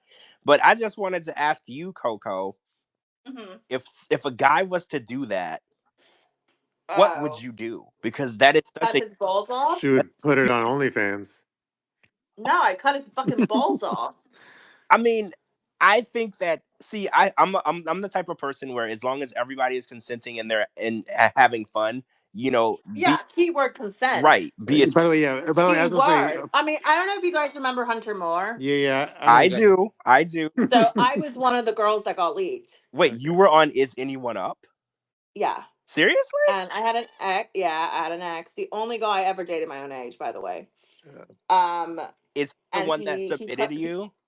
Yeah, Wow. I was like 19. What did you So, get a lawyer? oh yeah, like I was all part of the whole thing. But so yeah, I have very strong feelings when it comes to that shit. So, do you think that he actually did that? Because a lot of times, I mean, if he did, she not only could sue him, but he could be in jail. He could be well, put in yeah, because jail. he was here in Orlando apparently when it happened. In the Exactly. United States, that's a crime. Exactly. I know in other countries, it's harder to determine what's because remember, revenge porn wasn't a crime for the longest time, and Yeah. then they finally caught the law caught up with what people were doing. So I know if he did it here, she could file charges. I don't know if they extradite you for stuff like that, but she could definitely. I don't think they would, but yeah, I know what you mean. I just was shocked though because because again, like I'm the type of person if everybody wants to be freaky and everybody's consenting and happy, be as freaky as you want to be, but you cannot be setting up secret cameras and taping intimate moments and not actually making the other person aware. That is, I thought we were past that, but again, he's not from here.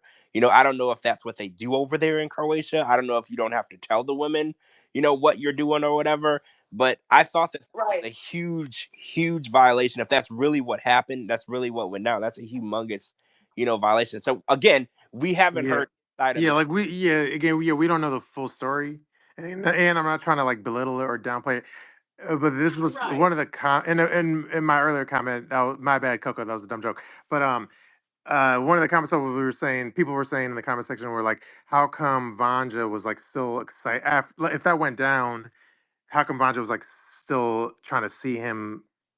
Like meet up with him if that really happened or some shit. Well, right after he left Orlando Probably to beat his and ass. ghosted her, she Hmm. still reached out even after he ghosted her to try. Hmm. Remember that FaceTime call? Yeah. She did FaceTime Yeah. and say, "I'm not ready to let this, relationship go. I really hope we can work it out." So a lot of people are saying, "Well, if he violated you and and recorded you and did it, why would you even want to continue? Or a, Yeah. another response to that could be maybe she wanted to get back in touch with them to maybe get the video. Because sometimes you can't rest until you know that the video is either in your position or destroyed. Or Mhm. so maybe her end game was, I need to make sure he deleted that video before I can let this situation go. Because it's torture for a woman knowing that there's pictures or a video or something and they're at the mercy of some asshole, right? That is Exactly. complete torture, knowing that at any moment that idiot can can violate you in such a intimate way. So maybe she wanted to get a hold of him just so she had more control of the person who had that material. So I don't. Mhm. Right. We don't know exactly what happened. We don't. The video might not even exist. You know how the tell all is. Mhm. They'll say something and They'll say something just to spark, like, yeah. Yeah. talk. So who knows? I And mean, I and then never liked that guy though. Like I mhm. haven't been a fan of him, but to say that he did that without letting us hear his side, I would definitely want to hear his side. And then also with it being 4 episodes, we may have to wait till like episode 3 before we find out. Ugh, right? Oh, Oh and God. also in the preview, Boja was there, and then he immediately rips the microphone off and says he won't answer any more questions because everyone said, "Why are you acting like you already have a girlfriend?"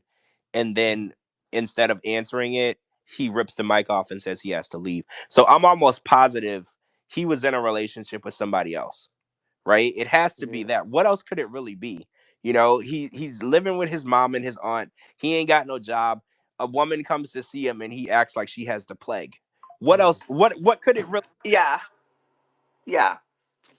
Yeah, I And feel you've said that in the past. That was your theory. So yeah, it sounds I'm right to me.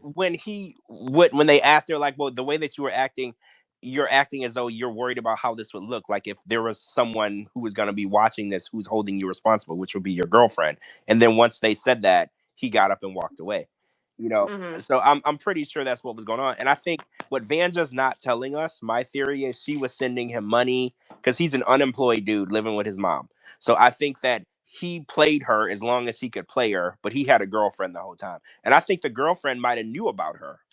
Hmm. I think that she But she had to. yeah, I think the girlfriend knew about her. She just didn't like it when Vanja showed up. She didn't mind that Vanja was depositing money or wiring him money. That was one thing because you can't. When she was far Right, away. she's all the way in Florida. He's all the way in But it becomes more real when she yeah. when she's in the same city. That's I think when shit hit the fan, the girlfriend was Yeah. like, get rid of her. I agree. I think the Well, girlfriend was like, get rid of her, send her back to Florida. This is not what I signed up for. You told me she was sending because Boja was probably giving some of the money to her. They were totally fine with the scam as long as she stayed put. When Van just showed up, I think that's when shit hit the fan. is it a known fact that Vanja sent him money? That's just my theory. She's never Okay. admitted it. Because I was gonna say like, aside from belly dancing, like, what does Vanja do for a living? She's a medical supplies salesperson. Hmm. She sells medical supplies to doctors' offices and hospitals. She's a belly dancer. She's a vegan baker. And I think she does something else. It's slipping my mind now. She's a jack of all trades. She's very very, and she works a lot around the city. But Like I see a lot. I've seen a lot of restaurants and stuff where she works mm, around me alone. but She works a lot around the city. but so she's like a first generation immigrant, right? Yes. So Yeah. I feel like like she since she's the first generation immigrant, I feel like she's not going to be like flippant with her money in terms of like sending it to some douchebag in Croatia or whatever country it is. I don't think she's the type to like send her money to Bozo because I feel like as a first generation immigrant, you have to be very like smart with your money. Right. Of I course. disagree. I disagree. I think a lot of first generation immigrants feel the responsibility to take care of the ones that didn't make it, that didn't get to come with you, or that don't have the opportunity that you have now. And a lot of times they feel guilty because they're like, oh, well, I'm here. I'm able to do so much better. And they feel like, well, it's my responsibility to help others. Like maybe Like, like maybe blood family, but I feel like some random guy. No, I feel like no, I think a woman who was celibate for 6 years, who wants to be married, who wants to be in love, I think that she was working towards marrying him and he was working towards draining her bank account. And I think they just weren't on the same page. What do you think, Coco? I mean, my family is I'm first generation American. Um I feel like as a first generation immigrant, you have to have like the refugee. Well, you don't. Yeah, you. And again, yeah, like you have to have a refugee mentality, and part of that is like being smart with your money well, and not yeah, spending it back. absolutely. I mean, that's, my dad, he fled when Castro took over, right before he Mm. took over, and they left everything behind. I mean, everything. So he had to start from scratch, and you know, it was very difficult because we still have family back in Cuba, and whatnot. But from losing everything, I mean, your home, everything at such a young age, it is traumatic. And I think you Yeah, have but to have that mentality. all I'm saying is like, no, I'm totally. We're on the same page. I'm just saying, it's fine. Yeah, it's traumatic. It's in the financial insecurity and all that Right. shit. So that just means like you're not going to be frivolous in No, sending no. your I money think I back. think if Okay, anything, you're gonna be like more hardened up about Yeah, like what you okay. spend. I'm gonna exactly. say this. Come for me if you like. Okay. If a person is on 90 Day Fiance and they fell in love with someone overseas, they have sent them money. Period. End of discussion. People are not falling in love with people from another country or meeting people from another country and not sending them any money. Whenever I watch the show and somebody is like, I've never sent them any money at all, I'm like, you're a bold-faced liar. Just like what's his name? Niles was like, I've never sent Matilda any money. Liar. And Liar. it's not that I think that Matilda's a go there. And I think that when people are dating people from another country, it always is a money exchange at some point in time. It might not be fully about money. It might not be a weekly thing, a monthly thing. But there has been a point in that relationship where they needed money and you sent it to them. And if they tell you any different, they're a goddamn liar, because it is what it is. I've never seen a 90 Day Fiance story from start to finish. I've watched the show from season one all the way here and every spinoff in between, Right. where somebody, and if you remember in the beginning, it was they would get the people to talk about it more freely. Like, we found out that Danielle was sending Muhammad a whole bunch of money, and Nicole gave Yazin $10,000 for a store he never opened. Yep. And it was they would get the cast members to talk about the money and how much, kind of like on Love After Lockup, they always get the person to say, "Oh, I sent them $50,000 since they've been in jail," or "I sent them $100,000." They used to Hmm. get cast members to talk about the amount. Now the cast members don't like being seen as suckers, so they don't like to discuss the money that they're sending, but they're sending money. Like, there's what's his name? Joey is sending Magda money. Yeah, Period. but no, I understand. Like, I understand when a guy sends a chick money, and I understand when a cow, no offense to the cows, like send a guy a hot guy money. But I feel like an attractive woman sending a douche money is less of an. It's okay. Maybe it's like $500, but I don't think it's like anything crazy. Nah, she sent him money because Bojo ain't got no job. He ain't got nowhere to live. He has nothing going on. I'm telling you, and I could be. I have no proof, but I'm telling you, they talked as long as they did because the money was flowing. He was getting something out of her because he didn't want to have sex with her. He didn't want to be in a relationship with her. He didn't want to come to the U.S. The only thing that's left was money. Because why else would it even have been going on? You weren't talking to each other for free if you didn't want anything from her. It takes a lot of work to keep up a long distance relationship with somebody who you don't want to be with, you don't want to touch, and you don't want any money from. I don't see the point. I mean, he should have Right. banged the shit out of her though, and then he would have got the full mother load of money. Well, yeah, all he had to do was blow her back out and he could have kept this going. But I think his girlfriend wasn't okay with it. I think the girlfriend was like, this is fine. She's sending you money. You talk to her every now and then. You're not even attracted to her. I'm not mad. And then when she showed up, shit hit the fan. The girlfriend was like, nah. Because remember, he said that the girlfriend and him broke up and, Mm. they were working things out. That's why he ghosted her. That's why he ghosted Vanja before she got there. And I think that when he ghosted her, that's when the girlfriend was like, okay, you can talk to her as long as you give me some of the money. And I think that's when the conversation started back up. True. I feel you. All right. What other topics we got? Oh shoot, we have We talked about Tiger Lily. Natalie is doing. Okay, so there's two stories about Natalie. Let's start with the Natalie 90-day bad girl videos. Mm-hmm. Nat, Oh no, please Nat let's not. now taken on the role of the 90-day, I guess, good girl. I don't know what she's using, but she's Is this being produced by the same people of 90 Day Bad Boys? no, it's not in any way linked at all because the producer for the 90-day bad boys, his name is Something Silva. yeah, Justin. Justin is the guy who is the videographer for those videos, and he has nothing to do with it. He's not producing the videos. And if you notice, Natalie's videos production quality are much, much lower than Mm-hmm. the Bad Boys production quality. Again, because they're actually using a real guy. He went to school for it. He has a studio. He's a videographer. He's legit. You know, he's done other work outside of their work. Natalie, it looks like she's filming it on an Android. If Oh Mm-hmm. my you god, it was so painful yeah, to if watch. you watch the video, So it was a Britney Spears parody. it was two. Yeah, it was He's so done. fucking. I honestly, I saw that, and I remember because at the time I had a fever of like 103, and I was like, am I? Is this real? Like, am I hallucinating? Because this was like the worst shit Mm-hmm. like I have ever seen in my life. Like Yeah, it screamed I got through cringe like and 10 seconds of it. desperation. Yeah, I got Well, through like 15 seconds of it. from what I understand, the guy in the video was supposed to be Josh. The first video where she was like in the casino. I think she was in the casino, right? She was like in a restaurant. Yes. The guy was supposed to be Josh, even though the guy didn't look anything like Josh. I heard from someone involved. They were like, "Oh, this was like you know how Justin Timberlake made a video. It was called Cry Me a River, and then he had a girl.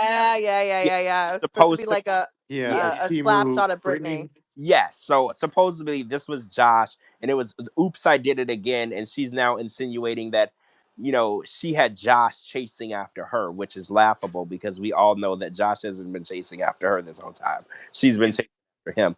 And then there was a second video, a parody video where it showed her in Las Vegas at the Welcome to the Las Vegas sign, and that video came out after that. So so a lot of people are saying that she's copying the 90 Day Bad Boys. So I think that none of them own lip sync videos.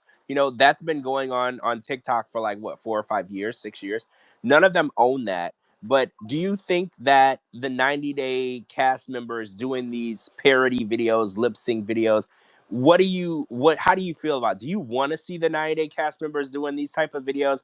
Is this something that you find interesting? Do you want the 90 Day Bad Boys to continue? Do you want Natalie to jump on board? Do you want Darcy and Stacy to start doing it? Is this a trend that we really want?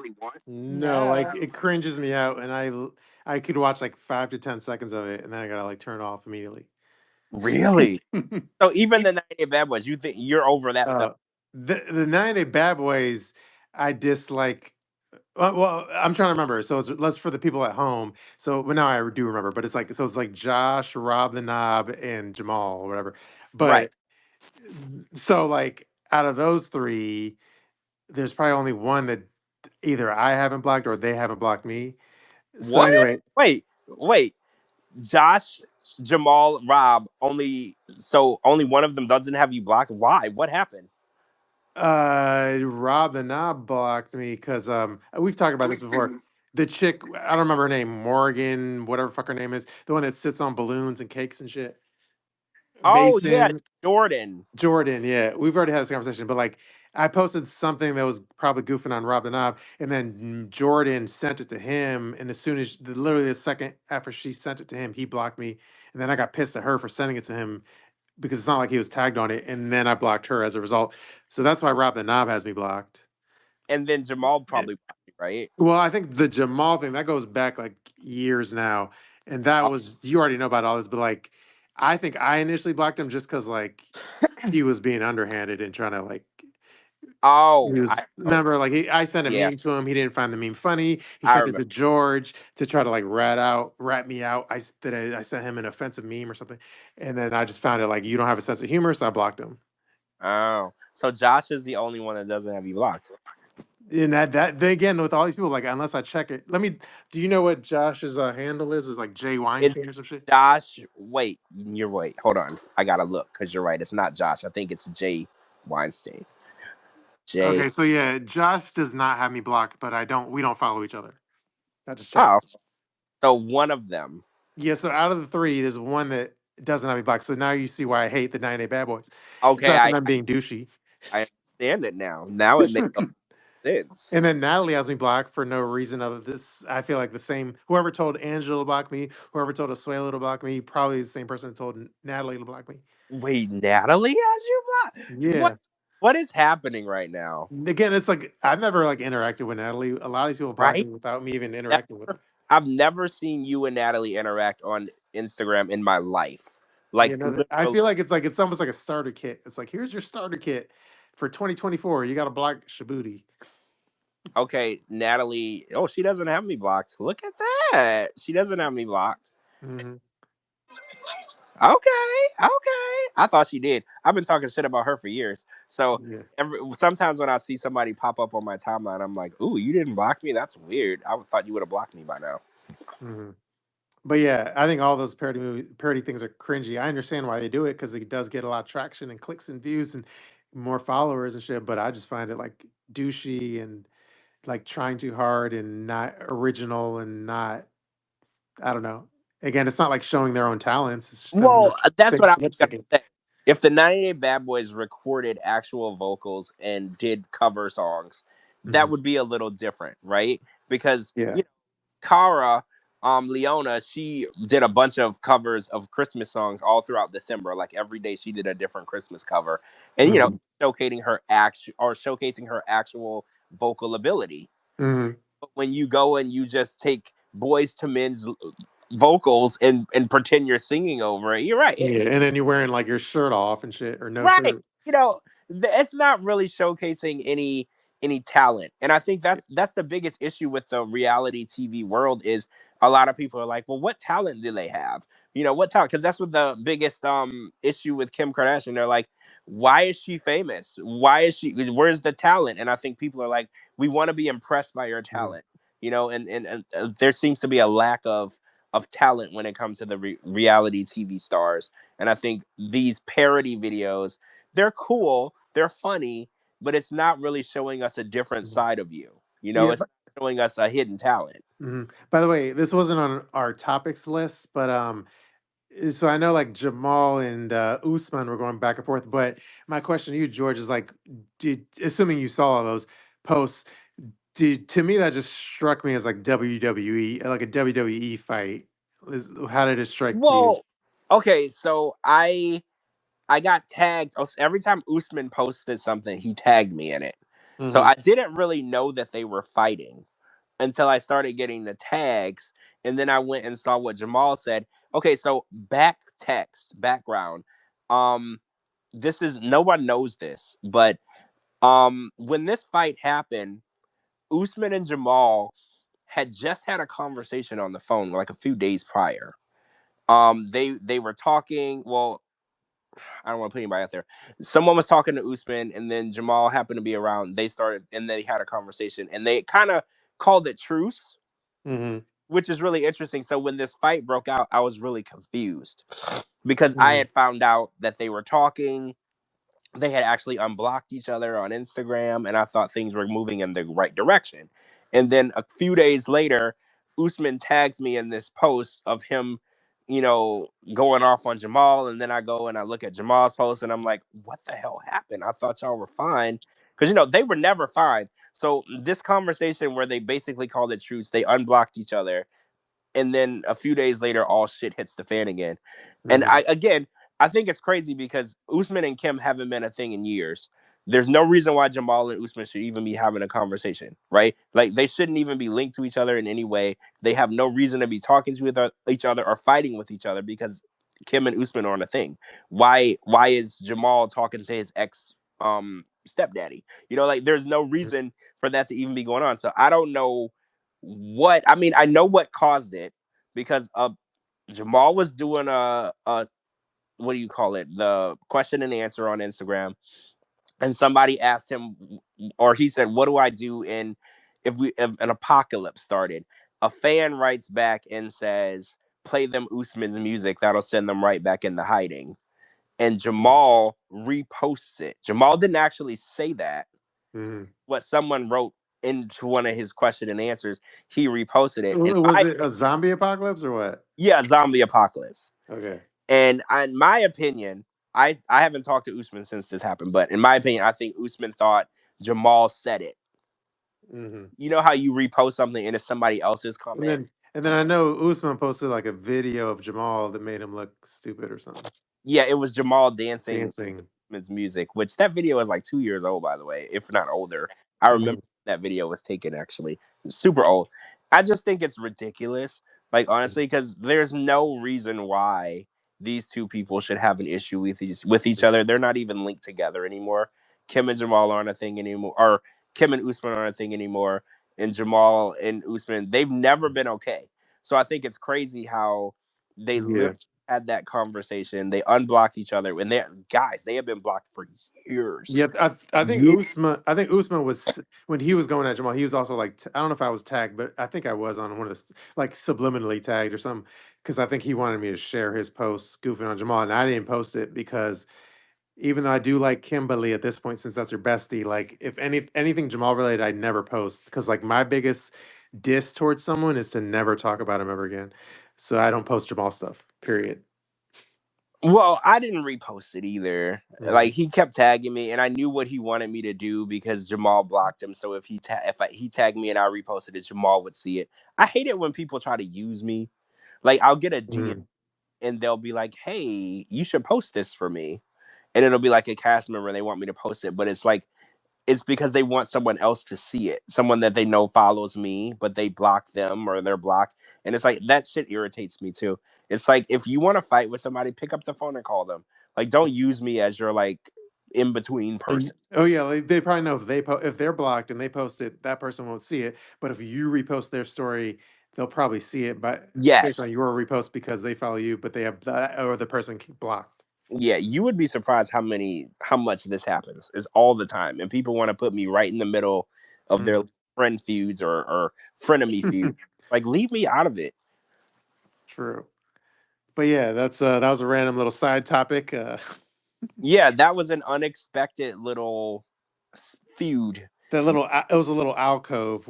Yeah, it was a little spat that just Yeah. came out of nowhere, and I'm like, why are Mhm. y'all fighting? It was crazy to me because I had literally spoken to them or to Jamal, and I was shocked that they had a conversation and they unblocked each other, and I was like, holy crap, this is like a huge milestone for y'all because y'all have he's been blocked since before the 90 days, and then literally 3 days later. They're basically cussing each other out and screaming. Also, Josh got involved in it too. Did you see that? Josh was No. posted. Yeah, Josh got involved with it too. There was like this whole thing. Rob didn't post or anything, but Josh posted something about Usman because I guess Usman posted he was like, you should be thanking me and your mom should be thanking me because I made you famous. Oh my Yeah. god. And I was like, nah, see, this is getting messy because yeah, y'all went on the show together, but one person cannot make another person famous. Okay, that's not how it works, and I just didn't like how he's dragging other people into it. I was like, so what did my bestie do? Why is my bestie getting dragged into this? She's literally at work minding her own business, and now she's getting dragged through the mud talking about she got famous because of this dude. Like Mhm. it was a horrible little nasty spat. True. Different subject, but did you probably since you're a super fan, you probably already knew, but did you know Julia had a tongue ring? I did know that she had one. Um, Hmm. it doesn't surprise me because she's kind of like a party girl. Yeah. It surprises me. I think that's what surprises me the most is that she ended up with Brandon. Hmm. I think that's what surprised me the most because he's the opposite of what you think she would want. Hmm. So I think that she seems like a super fun girl, right? Somebody that you would definitely have fun with. And then her husband is this. He's like a 29-year-old, 64-year-old. He's like boring, doesn't want to have fun, doesn't want to go to a party, doesn't want to drink, doesn't want to do Mhm. anything. And it's like what surprises me the most about Julia is that she's still with him. That's what really surprises me. Yeah. He Could called you see her leaving him to be with another I American? thought that she was gonna get over here, get her green card, become a stripper, and leave him. That was the main theory for me because she always wanted to be a dancer. She calls it a go-go dancer or whatever. She always wanted to be a dancer. She was a dancer in the Ukraine, or no, in Russia. She was a Mhm. dancer in Russia. I thought she was coming over here using him to get what she wanted, and she was going to be on her way. So the fact that they're still together, it's a bit confusing for me.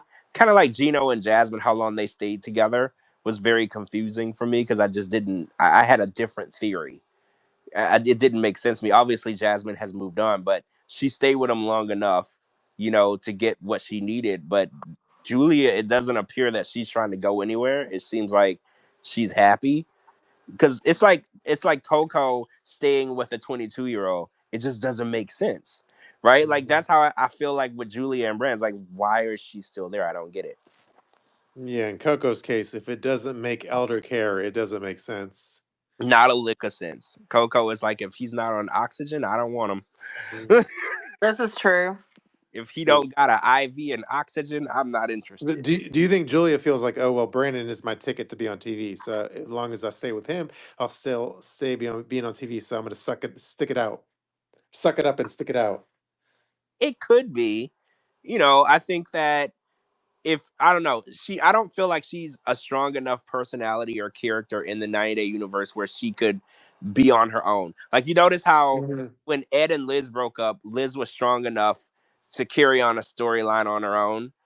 Yeah. I don't know if Julia is a strong enough personality to carry on a character without Brandon. So it Mhm. Right. that. I just don't see her. She's not interesting enough. She doesn't have the personality to draw in a crowd on her own. Because they needed Betty, they needed his parents, they needed so Mhm. many people to keep us engaged in that story. And I think without that, she wouldn't be able to make it on her own. Yeah, like when I know this is like when they did Brandon and Julia did like 90 Day Diaries and they had their like selfie sticks and they were self-recording. Oh my god, that was like the most torturous, boring shit to watch on the Oh, I planet. remember they had just moved into their house, right? And they were doing the Yeah. flooring. I do remember that. And then she went to like a dance audition. Yeah. Yeah, it was. It was really, really difficult. And I think that, she, what's the nice way to say this? She has the personality of like a seal, Hmm. like the A or seal. a sea otter. I Like, love them. but They they're actually cute. have tons of personality. They're cute, but you don't really know what's going on with them. How about a seal that was like battered by Yeah, Oh, that just a makes me crazy want to person? better cry. seal that's being held in captivity and it just wants to get back into the ocean. Like she Yeah. doesn't have like the strong personality. Like Jasmine could be separated from Gino and she could hold the storyline on her own. Darcy could be separated. Darcy's been on the show with tons of guys. She could hold the storyline on her own. Julia just doesn't have the personality Yeah. for a reality star. And I think without Brandon, and Brandon doesn't either, because they had to bring his parents in, the swinger parents, to engage us enough to even watch that shit. But they Right. pulled it off. Hmm. No, yeah. Yeah, it's like they both like alone they don't meet the standard, but together they barely meet the standard. Right. They're skating by, barely. They're like, what's the term? You're on thin ice. The Hmm. ice is now melted. Yep. Right? The ice is basically melted. You know, I think that after this last resort, we'll probably not see either one of them ever again. I don't think that they have it in them to do another anything. I don't see it. Because even on the last resort, you'll probably forget they're there. Because anybody on the show with Jasmine, Gino, um, what's it, Rob, Sophie, they fall between Hmm. like they fall through the cracks. You don't really remember that they're there because there's not enough going on. It's Julia doesn't want a kid, Brendan does. That's literally all they're working with. And she wants to be a stripper and he thinks she's a whore. That's all they're working with. Oh my God. Yeah, I don't even know why they casted him for. Well, I feel the same way about Stacy and Florian. Why are they Mhm. even there? It makes no Yeah. sense. Darcy and Georgie would have been such a better choice. Georgie Mhm. has been cheating on Darcy and using her for like the whole time they've known each other. It would have made way more sense to bring Darcy and Georgie on the show. Stacy and Florian actually make it work. They actually get along. The good. I agree with that, but then I do. Well, so now Florian has like his great rapport with Gino, right? Well, yeah, Florian is a Geno stan now. Yeah, he definitely is a Geno stan. Yeah. So at least that sprouted out of it. Well, I actually like Florian. I think Florian has a really interesting personality. He's hilarious. He has the facial expressions that literally send me over the top laughing, and everything that he does is hilarious because he doesn't know how to pretend.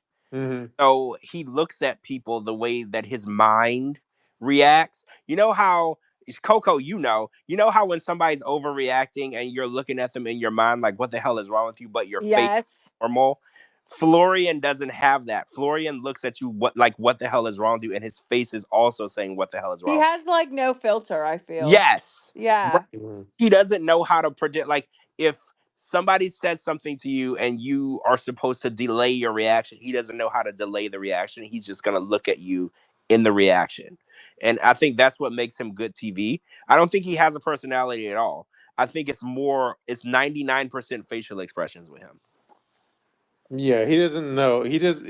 He's like if you're bullshitting, he's not like if you're trying to how do I explain it? But yeah, even what was it with, like when Stacy was like crying or something? He was like, "So what do you? What's wrong with you? He's like, what the Yeah, Calm the hell is fuck wrong with down." you? yeah, Yeah, he yeah. wasn't going along with the charade or whatever. Right. And I think what happened with Jasmine on that one episode where she poured out his drink and Jasmine got in his face and he was like, "You know what? Shut up, bitch." And I was like, "See, he doesn't know how to filter himself. He's just himself." Cuz even Stacy was like, "You can't tell her to shut up and call her a bitch." And he was just like, "Why not? She threw out my drink. I don't care." Like he doesn't know how to act. He's just himself. And I think Darcy and Stacy are actresses. They put on whatever charade they need to put on to get that check at the end of the day. And I think Georgie is too. Georgie acts too, but I think Florian is the one person in the group who will probably get y'all arrested because he's not going to know how to lie. Right? Yeah, At the end of the day, the cops are going to be like, "What did y'all do?" And he's going to be the snitch. And y'all are yeah. going to get arrested. He That's doesn't have like a poker face or something. right. True. And then this is a different topic and kind of random. What do you think of Deontay? I heard he's going to be on the Statler Oh podcast. my god. I'm impressed. I, I'm a Deontay fan, by the way. I am Mm. too. I'm impressed. I've always thought Deontay was really good TV. You know, He Love After was. Lockup is my favorite trash TV, and he's made several appearances. So I'm actually happy to see that Statler is booking more people for Mhm. her podcast because I thought that it was gonna fizzle out already. Oh, and then it isn't Deontay he is a chick is like pregnant or something? Yeah, he has a chick that's pregnant. My god. Good Yeah, for him. Good for I'm, him. yeah, I like him. I think he's he's a mess, you know, and he should see a relationship therapist Well, quickly. yeah, anybody But who's been on Love After Lockup needs a yeah, therapist. I mean, let's be real about that.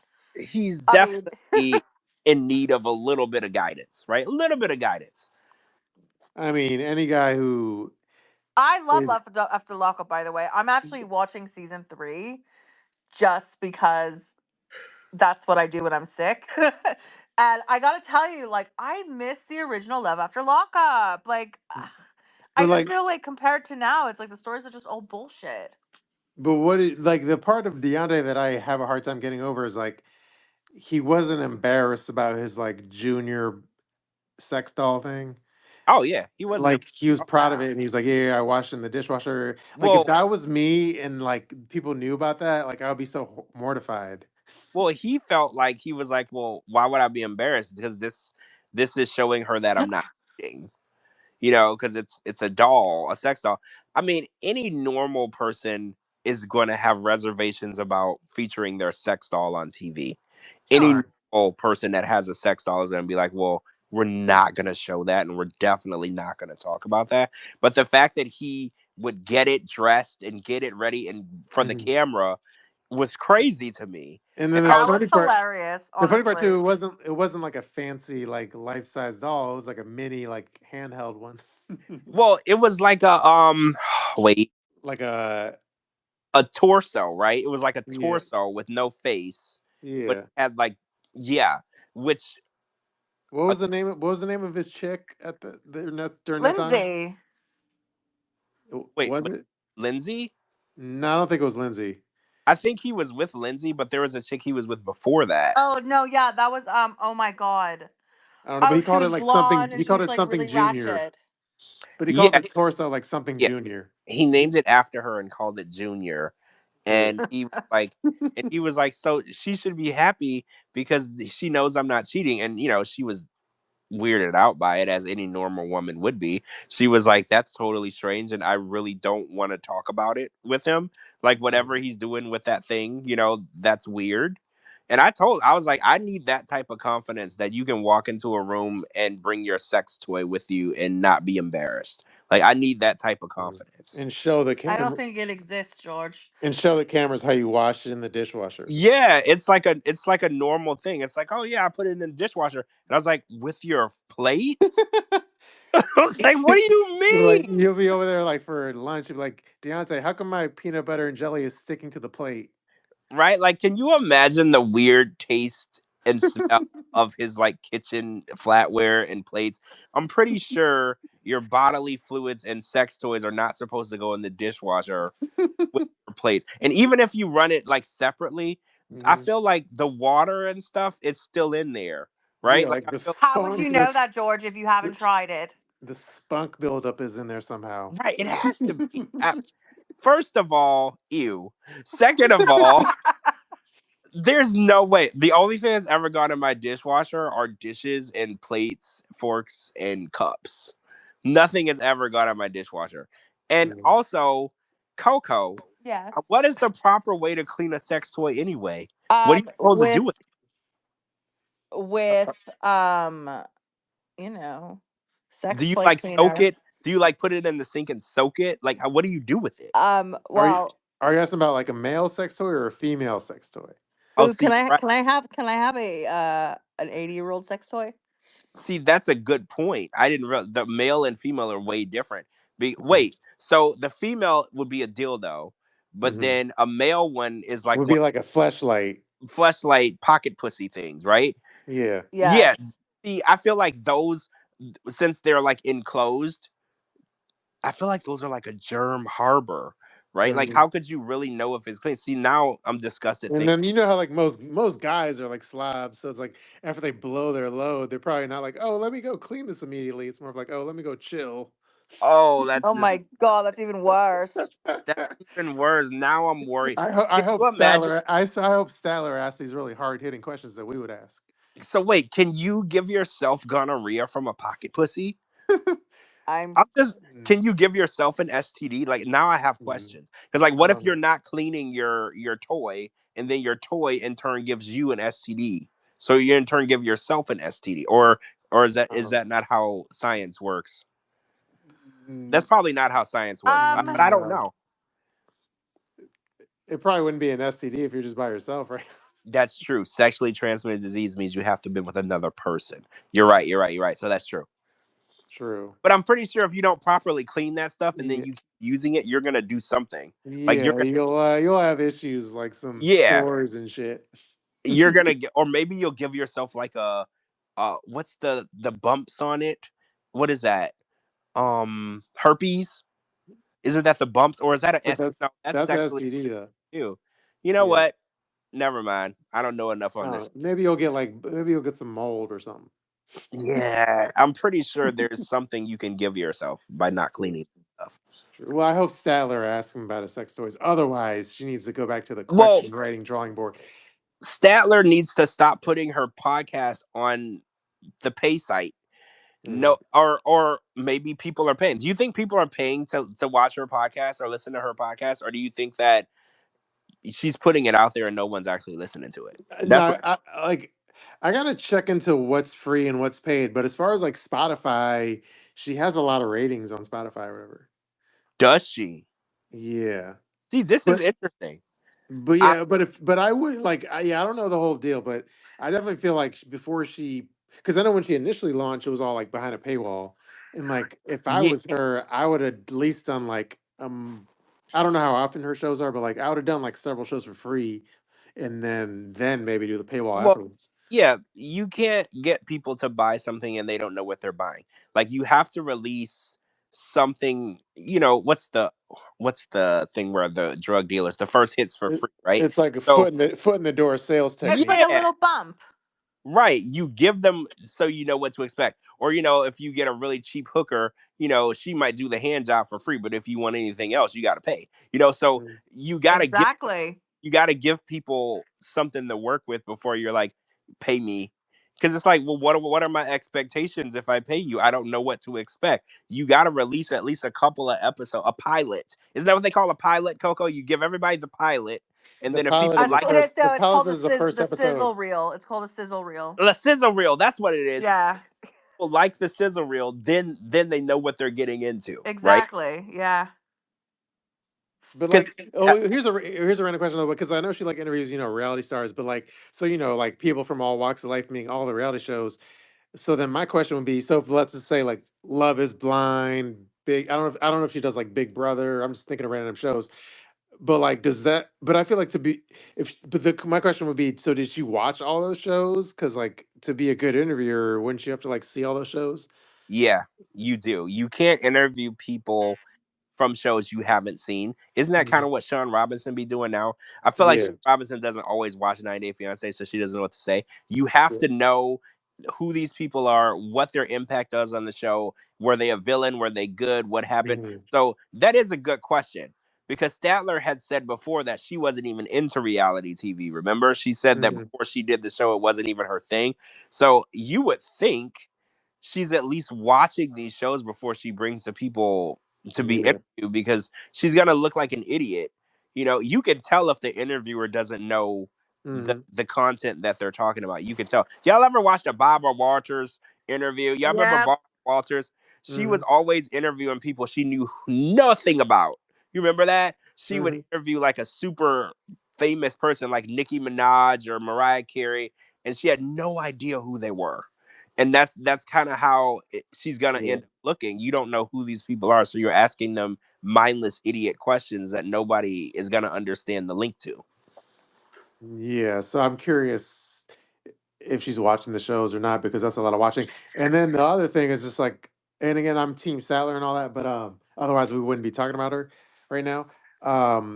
But yeah, like, because I've done that thing where like I've interviewed celebrities, like I was doing like one celebrity interview a month or something, but like by year one, year two or three, by year two, like booking it, producing it or booking it or whatever is like it's going to be a drag finding like a new guest like every month or whatever how often she does it. So it's like it's to have the guest driven shows is fun initially, but like a year or two into it where you still have to find a new guest for every episode, it's like going to become a pain in the ass. I heard that she was paying for their travel and she Hmm. was like paying them for their time, which is really confusing to me But because that, I didn't hear that she was paying for people's travel, but I heard like, well, I guess she posted like she pays for herself to travel to wherever the people are or some shit. oh, so she pays to go to them. Yeah.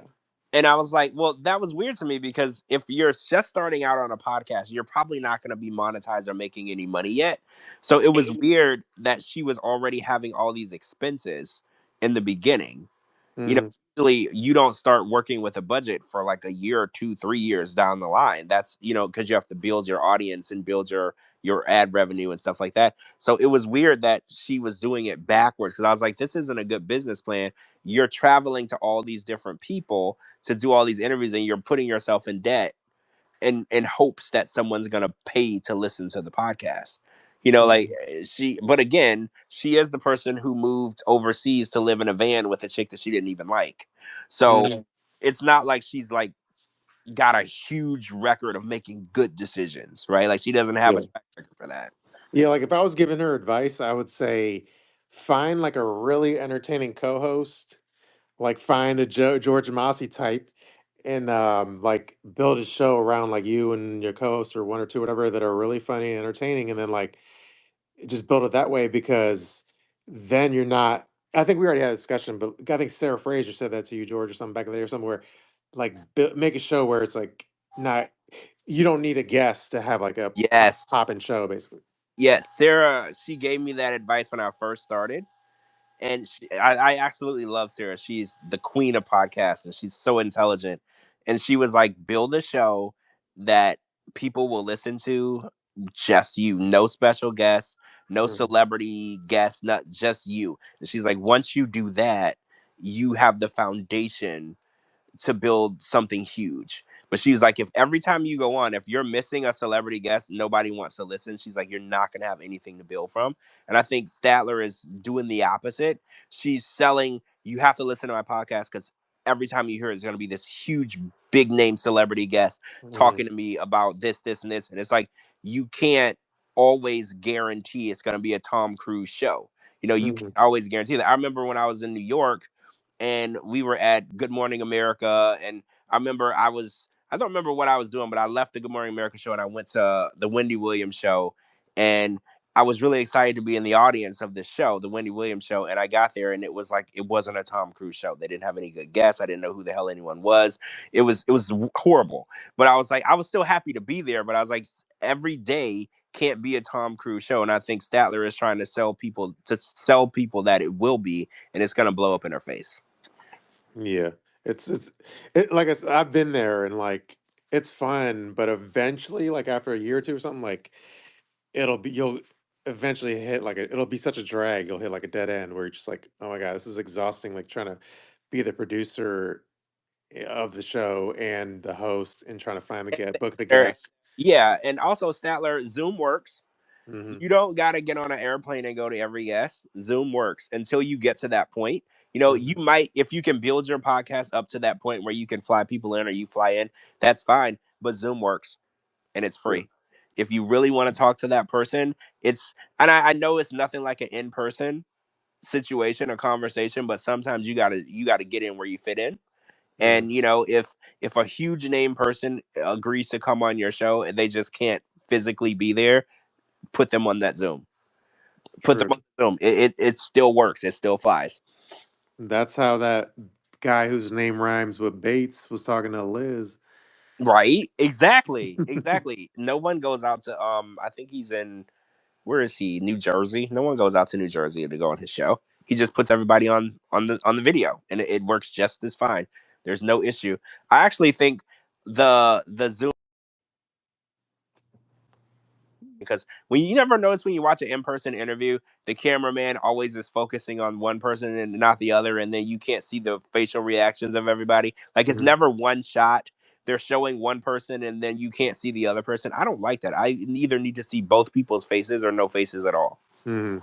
Well, don't like a lot of podcasts. Well, I guess it's more of an in-person thing, but a lot of those podcasts use that software where it's like whoever starts talking, the like camera automatically switches. Yeah, it's called what do you call it?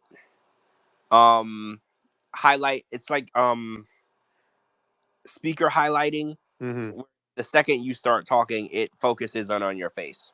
Yeah. And then you are the only person in the frame. I absolutely hate that because 90% of conversation is facial expression. So I like to see both people's facial expression when I'm watching an interview or watching like a conversation. And when they highlight the speaker, you can't get both facial expressions. Hmm. Well, then I guess this may be backtracking a little bit, but speaking of, let's just call him Bates. Like, do you even agree with Liz appearing on there? Because I feel like that gave that whole subject line of the stalker guy like oxygen or whatever by Liz being there. But I I feel was like right. I was very surprised that she was even entertaining and went on. Like I know the headline that he put out was her name and then scams Hmm. thousands of dollars. So that was a very damaging headline. So I don't know if maybe she looked at it as, well, I need to go on there because that's 100% not true. Hmm. Or like I didn't know what her reasons were for going on there. She didn't really need any explanation. This is old news, Yeah. not even close to being new news. Like she's talked to us about this months ago, and Hmm. before that, she had already addressed it online already. Yeah. Like so, the fact that she even felt the need to go on there and address it again, I don't feel like it was necessary at all. Yeah. Exactly. Like to me, it was old news. It's but then I feel like her appearing on there gave it the oxygen. Now all the Oh shitty yeah, fucking bloggers like reposted about it. yeah. That stupid story has now gotten off of life support and it's alive again. Yeah. It's breathing on its own, and I think that that was counterproductive. But you know, that's neither here nor there. I feel like she shouldn't have went and gave it any more traction. because now it's fresh back in there, and I don't know if she wanted to, clear her name or Hmm. make the story go away. But the more attention you give to something, the less likely it's gonna go away. It's gonna Hmm. circulate again. Because like you said, now other bloggers and other people who are slow to the punch, they now think this is new news, Hmm. and now they're talking about it like it just happened. Yeah, and then they send it to me like, "Oh my gosh, did you see this like breaking story?" I'm like, "Oh, you mean like, oh, about the her stalker? You mean the guy whose texts that I'd seen like 6 months ago, her like, but at some point I had to, at some point those texts were shared to me, and then at some point I had to share the text back to her because she had lost the text. So you mean those texts? Yeah, of course I've seen those. I mean, everybody had seen it. The story went around. The story didn't even last very long because it's so ridiculous and outrageous and stupid. Hmm. Like, if you even read the text or even get the gist of what this psycho stalker is saying, you wouldn't even entertain it. Because if you actually listen to the story and what the stalker says, and then you can't even piece it. You know how Hmm. you piece together a situation? You're like, oh, you hear a story and you can kind of like put the pieces together. The more of the story you hear, the less it makes sense. Yeah, no, also one little side fact or whatever is at some, I guess there's that part of at some point there was like Instagram DMs, but if you look at like the Instagram DM screenshots, there's like, if you look at it, like there's like these lines at the top where these two horizontal lines that are basically kind of show that it's like doctored. It's not like a real DM, because if it were a real DM, there wouldn't be like two horizontal lines at the top of the header or whatever. So it just shows that it was like a fake doctored as DM. So like even the shit that was being circulated was like fake. Yeah, it was all fake. There's an app that you can download. I'm not saying anything new to women. Women probably already know this. That you can download where you upload the profile photo of the person's Instagram, and you can create a DM from someone, and it can say anything you want. Yeah. It's like it's a very damaging app. It's stupid. A lot of women use it to get back at guys that are liars or cheaters or whatever. But Hmm. I've seen it in action. I know people who've used it, and it's very believable. Like, it takes the actual Instagram profile, it shows the DM. It's very believable. So you have to be very careful at what you see online, because a lot of times screenshots used to be taken as truth. Screenshots now need to be examined, because a lot of times a lot of stuff, like you said, is doctored. Hmm. Should I? Do you have other topics, or should I try to read through comments or something? Oh yeah, let's do some comments, and I'm gonna go over the topics and make sure we covered everything. Okay, let me read through the comments, and if I fumble around, I apologize because this isn't like pre-prepared. These are like live comments. Let's see. This is Jenny. She says, "I agree with Shabooty that Julia is just keeping this going along for the money. She said she wants to bring her parents over at any cost, so I wouldn't be surprised if this is her long-term plan. She overdoes it for the show, and Brandon can't pretend to give a fuck." You agree with that take? Yeah. True. Let's see. Um, Gina says, "I thought Bozo's supposed girlfriend is from the United States." Oh, do we? Oh, George is like muted or something. Maybe because did he mute himself? I don't know.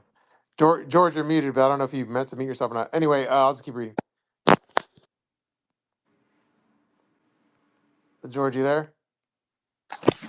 I didn't hear that his girlfriend was from the United States. I don't know. That's what Gina said, your friend. I But need more information, Gina, if you're still here. I didn't hear that. Oh, Gina's still here. So she's an American? maybe they're just relaying a rumor or something. Like they don't know for sure. Yeah, because that's weird. That's weird because he wasn't actually trying to come here, because she was going to see him. Okay, yeah, we'll look into that. Oh, here's a random. Oh, here's an interesting thing about. I don't know if it's true or not about about Vanja. Have you heard again? Again, I don't know if any of this is true. This is from the live comment section of our podcast. This guy from Florida, he says Vanja tattoos lips and messed up my girlfriend's lips. What? What? I Is don't this know. person still here? Okay. Are you still here? Because I have questions. Uh, I didn't know that she was tattooing lips, so I'm assuming the inside lip. So I've seen people get like the, well, when doesn't Jasmine have like tattooed clown lips? wait, so you mean tattooing like the lipstick color onto the lips? I guess. Well, this person isn't like in the chat. I mean, he's not like in the chat, but right now. But hold on, let me see. Let me just. Yeah, that's all. That's all I know. But he's not like. He's not listening to us live right this second. But earlier he said, "Vanja tattoos lips and messes up my girlfriends. Laugh out loud." That's all I I know. need photos. I need photos. I need to see this. That's interesting because she's a jack of all trades. She didn't mention that she did that Well, on the show. you should ask her. Don't say like you mess up somebody's lips. Just say, "Do you tattoo lips on the side?" And see if she like says she does or not. Yeah, I'll ask her. We're gonna get to the bottom of this, and Yeah. if she does, then I want to see pictures of this chick's lips that she screwed up. Like now I want to see. Hmm. Let's see. Everyone says like I just saw Natalie's cringy music videos. Um, let's see. Someone says I think that I would strongly consider investing money to rent a room or weekend at one of my favorite 90 Day Fiance cast members, not a Tiger Lily class. Amen. Right? I agree. Oh, the same person, Mina, says, Coco, you sound so much better this week. So glad you're feeling better. Thank you. Thank you. Yes, I am too. Trust me. I do not recommend this Hmm. at all. Oh, somebody asked you, Coco, what about Brandon's dad? Oh, Sad. Do you remember what he Okay, looks remind like? me what he fucking looks like Oh, again. let's find a photo for Coco. Oh, I'm gonna look it up right now. type in Brandon. What's his name? It's Betty is his mom. Hold on, let me figure it out. Brandon, He Betty. has white hair though, so I feel like Coco likes that. I don't know. Oh yeah, his dad's hot. Oh shit! Yeah. Oh yeah. Coco Yeah. just squirted. Wow. Yeah. I kind of did actually. I need to go Does, change my pants now. does, does it excite you that he's a swinger? Oh yes. It does. Yeah, Brandon's parents are swingers, and That is hot. yeah, Can I and just shoo the wife away and just take his dad? isn't Oh, that his what name is like Ron, I think. isn't that Ugh. what swingers do? They like you would get him, and then Betty would get someone else, right? Isn't that Oh, how? oh, you know what I heard? I saw like a viral tweet on Twitter, so I don't know how like I don't know if it's like I don't know what the legitimacy of it is. There's some viral tweet where it's like something about like again, I don't know if it's true or not, or just somebody being funny on Twitter, but somebody was like, like swinger parties where you like swipe swap type of thing, where like Yeah. some guy, and again, I don't know if this is just some guy being funny. So apparently, like some dude would go pick up like streetwalkers or hookers, and he would take the chick and have them like shower and clean themselves and put on like a nice outfit, and then they would go to like swinger parties, and then guys would go fuck the hooker while he fucked their wives. Oh my god, that's What kind of fucking amazing. that dude? There is a swingers club in Las Vegas called the Green Door. I'm not a swinger, by the way. I'm just letting you guys know that. The only reason I know is because I'm on a Vegas Facebook, and someone mentioned the Green Door, and I was like, "What the fuck is the Green Door?" And apparently, it's like Vegas is like number one, like elite, like swingers club. And like it's so creepy because someone's like, "Yeah, like you can go in and you can just like stand and watch people as they fuck in the room." Mm. What? Like you pay like you it's expensive to get into. Just to get in, I think it's like a couple hundred. And you have and then there's like a room where it's like all dark except it has like a little bit of a light, and you can watch people through the window have sex. Oh, I mean, I don't know. It depends on what these people look like. I don't know if I want to watch. I've been to a swingers club before once, and it's not very an attractive bunch. Mm. Well, that's my first thought. Because Yeah. like people, or you know what? If we go to a nudist resort, it's Which usually I've been to nudist resorts. It's fun. it's not usually people that you want to see No, nude. it's mostly people in their 70s. Oh, so that Ooh. would be fun for you. It would be Yeah. so much fun for me. Are you kidding? It's like my dream. That would be complete torture for my eyes. It'd But be for torture for you, my pussy. Eh. jeez. Well, as a non-swinger, It'd be I like an all-you-can-eat buffet for Coco. oh, is Oh. the Golden Corral of old men? Oh, don't even mention Golden Corral. Wait, do you hate Golden Corral? It's fucking disgusting. Wait, it is. I haven't eaten there in years. What happened? Should I? Should I went to one in Vegas, like it was near me. First of all, like I thought it was gonna be like cheap, but it wasn't like that cheap. I mean, I no, guess. it's like $20, I think, right? Yeah, for two Mm. people Yeah. it was like 45 or whatever. And the food was so gross. I got sick from there. It Well, just wasn't fun.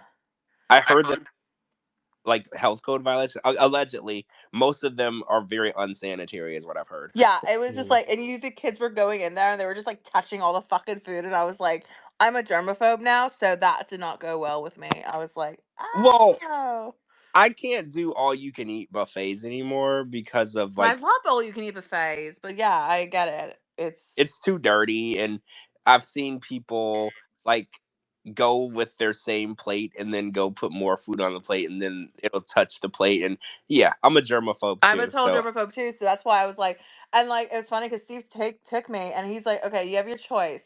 He's like, he actually made me pay for Golden Corral because he's like, I would never eat here. So he's like, the only wait, way I'll eat is if you pay for it. he made you pay for it? He's like, it's so disgusting that he's like, he just no. And I had my choice. What he was going to take me to Texas Roadhouse, or I paid gladly I paid, but he was just like, God damn it, he really did not want to go. Mm. Well, the last time I ate there, it's been years, and I do remember something being good. They had like some sort of meat that I liked. I don't remember what it was, Was it No rat? but Diddy. it was, I don't remember. It wasn't steak. It was something else. But you know how you could go up there and they would slice the meats or whatever. It was one of those. Yeah, But I remember all of the other food was pretty gross. Like the macaroni was pretty gross. The French fries were hard. yeah. Like I just what, like Fogo de Chao or Oh some my shit? God, don't you ever put Fogo de Chao in the same fucking sentence as Golden Corral. well, Ever. they had a ghetto version of that. I think I love Fogo de Chao. it wasn't like great, but it wasn't awful. You know. That's the first place I'm going to when I'm over this fucking cold flu. I'm going to Fogo de Chao. True. I'm reading through the comments, but Oh, I don't know if any of you guys saw, but Lauren posted a flight from here to Canada, from Vegas to Canada. He's like, who one of which one of my many fans is gonna want to do a meet and greet? Wait, he's going he's. to Canada? It's what he said. He said Calgary. I wonder Uh, if it's the same guy that like pays Angela to do club appearances. that Oh was my God, I would fucking die. that was the first thing that came to my mind because remember he actually had Angela, Benny, and Scott Mhm. do an appearance Yeah, for Angela's birthday. Yeah, but I guess that was like that was in the armpit of Toronto, and I guess this is what, Calgary. yeah. It's So maybe it's not the same guy. Oh yeah, you're right. You're right. That's not I a. don't know, but I was just like, oh, interesting. He was just posting flights, like if he But was was gonna it like a go. confirmation or just like a flight? Just a flight, just I not. was It wasn't a Maybe it's like a confirmation. fantasy. because I was like, unless you purchase the flight, that's not your flight. That's just Hmm. a flight. Right, Like you're not right, on it, you know. exactly. So yeah, I don't think that they would allow him in Canada, right? Would they? I I heard mean, pretty strict. I don't know. Hopefully they have like the STD quarantine section for Lauren. Well, he goes by Gonorrhea Boy online. I know. Oh my God. His self-appointed nickname is Gonorrhea Boy. And oh, I have to check his Instagram. I have to see how his autograph selling Mhm. business is going because he's said he's been selling autographs and he said that actually a bunch of people ordered autographs. So I need to see like how that's going because I didn't think anybody was going to Yeah. order them and apparently he sold some. But Oh. by the way, I don't know if we talk about this. I know he has like the new tattoo, but I think the big criticism on the new tattoo is like you're broke as a joke. You have child support payments to pay, and then you got this like fancy five. I don't know the cost, but let's just throw a number out there: $500 to $700 tattoo. Like, what the fuck? Why are you spending your money on that? Oh, I did see that. All right, so I will say this from a different perspective. I know that when celebrities get tattoos, they don't always have to pay for them. Hmm. Yeah, They that's exactly have what If I they was gonna promote the say. to place, if they promote the post. shop. Yeah, they have to post like a collaboration post with a tattoo artist in the shop, and they can get it for free. I actually know celebrities who've done it. And actually, one of my ex co-hosts from my podcast is a tattoo artist in San Diego, really big tattoo artist. She's tattooed lots of celebrities, and she has done celebrity tattoos. And the celebrity, she doesn't charge the celebrity for the tattoo. She'll do a collaboration post with their million followers, and then she'll get so much business from that celebrity that she doesn't need to charge them. She makes so much money from other people that follow them.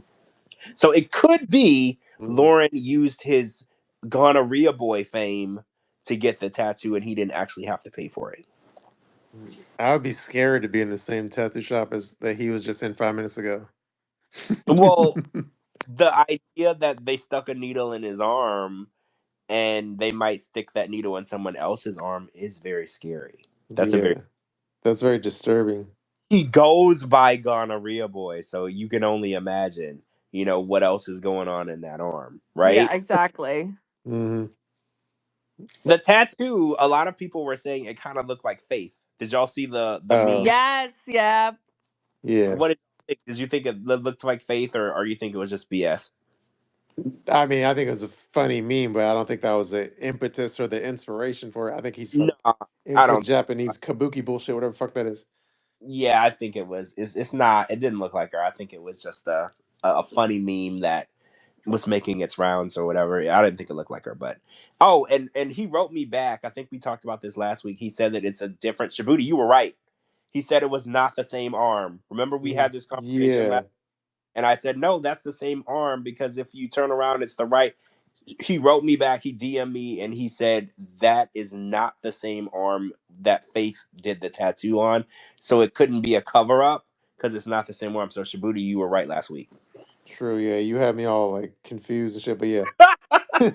I swore to God I was right too, but yeah, he wrote me back like right after we ended, and he was like, "Nope, it's a different arm, Mhm. and there's no cover up because you can't cover up a tattoo on the other arm." Oh, he also said I asked him about his marriage because he got married after he got back from the Philippines, and that marriage just ended recently. And I was like, "So what's up with that?" And he was like, "I can't tell you." But he said, I also would like you to understand that not all marriages are for love. Mhm. Oh. So that's all that I got out of him. So I'm assuming that he married somebody for their couch. That's just my assumption. I Mhm. think that's what he was trying to say. It's Lauren, so you never really know what he's really trying to say. But I Yeah. think that's what he's trying to say.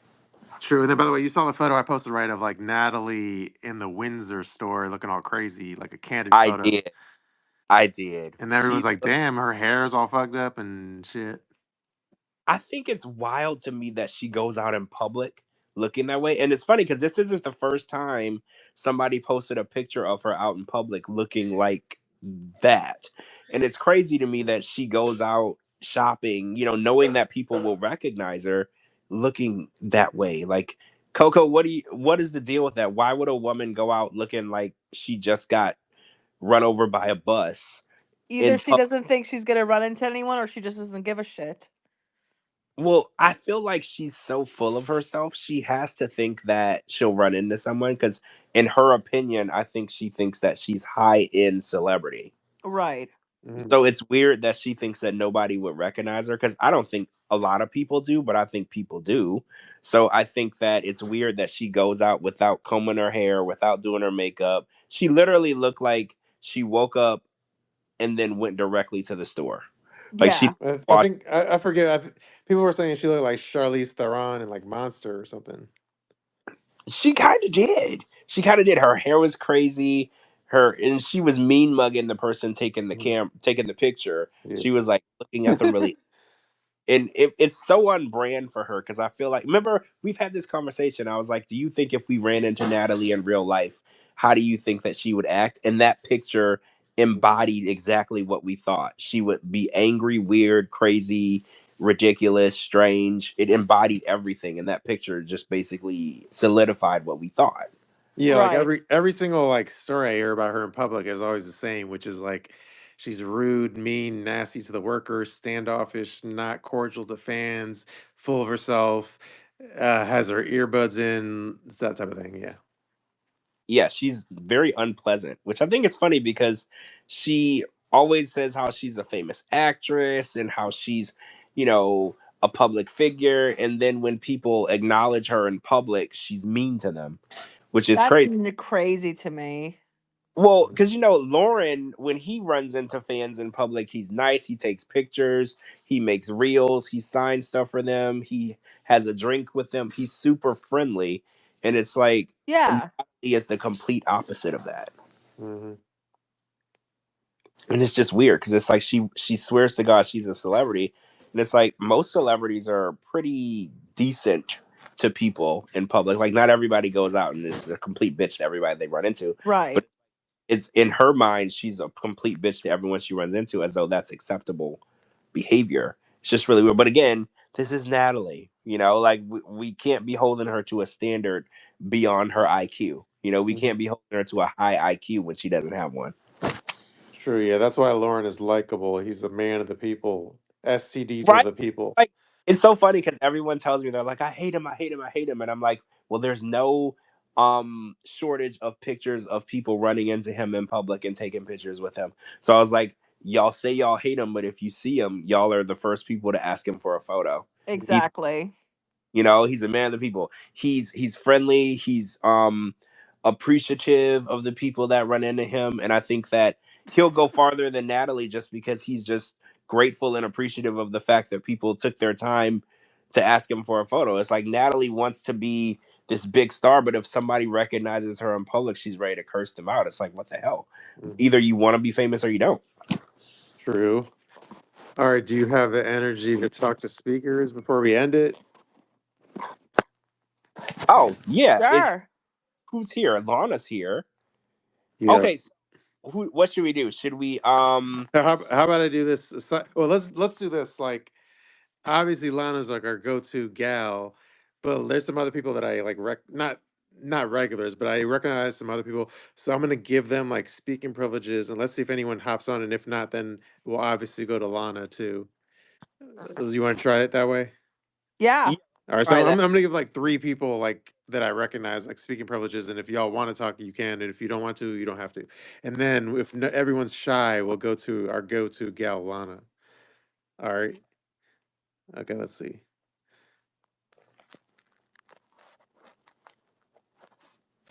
This if only we were big budget enough to have like Jeopardy music or something playing.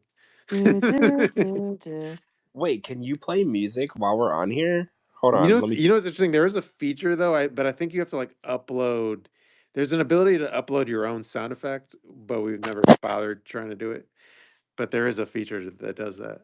Oh yeah, you're right. You push the plus sign and it Yeah, says hold down to record a custom effect. yeah. So You're right. we got to try that sometime. We need to record some customs. So we should get like a sound bite of Coco saying something weird. Like Hmm. I that would love that old You want to chick. try it? Is it? yeah, like that. And I then love Hold I love it when it's old wrinkled on.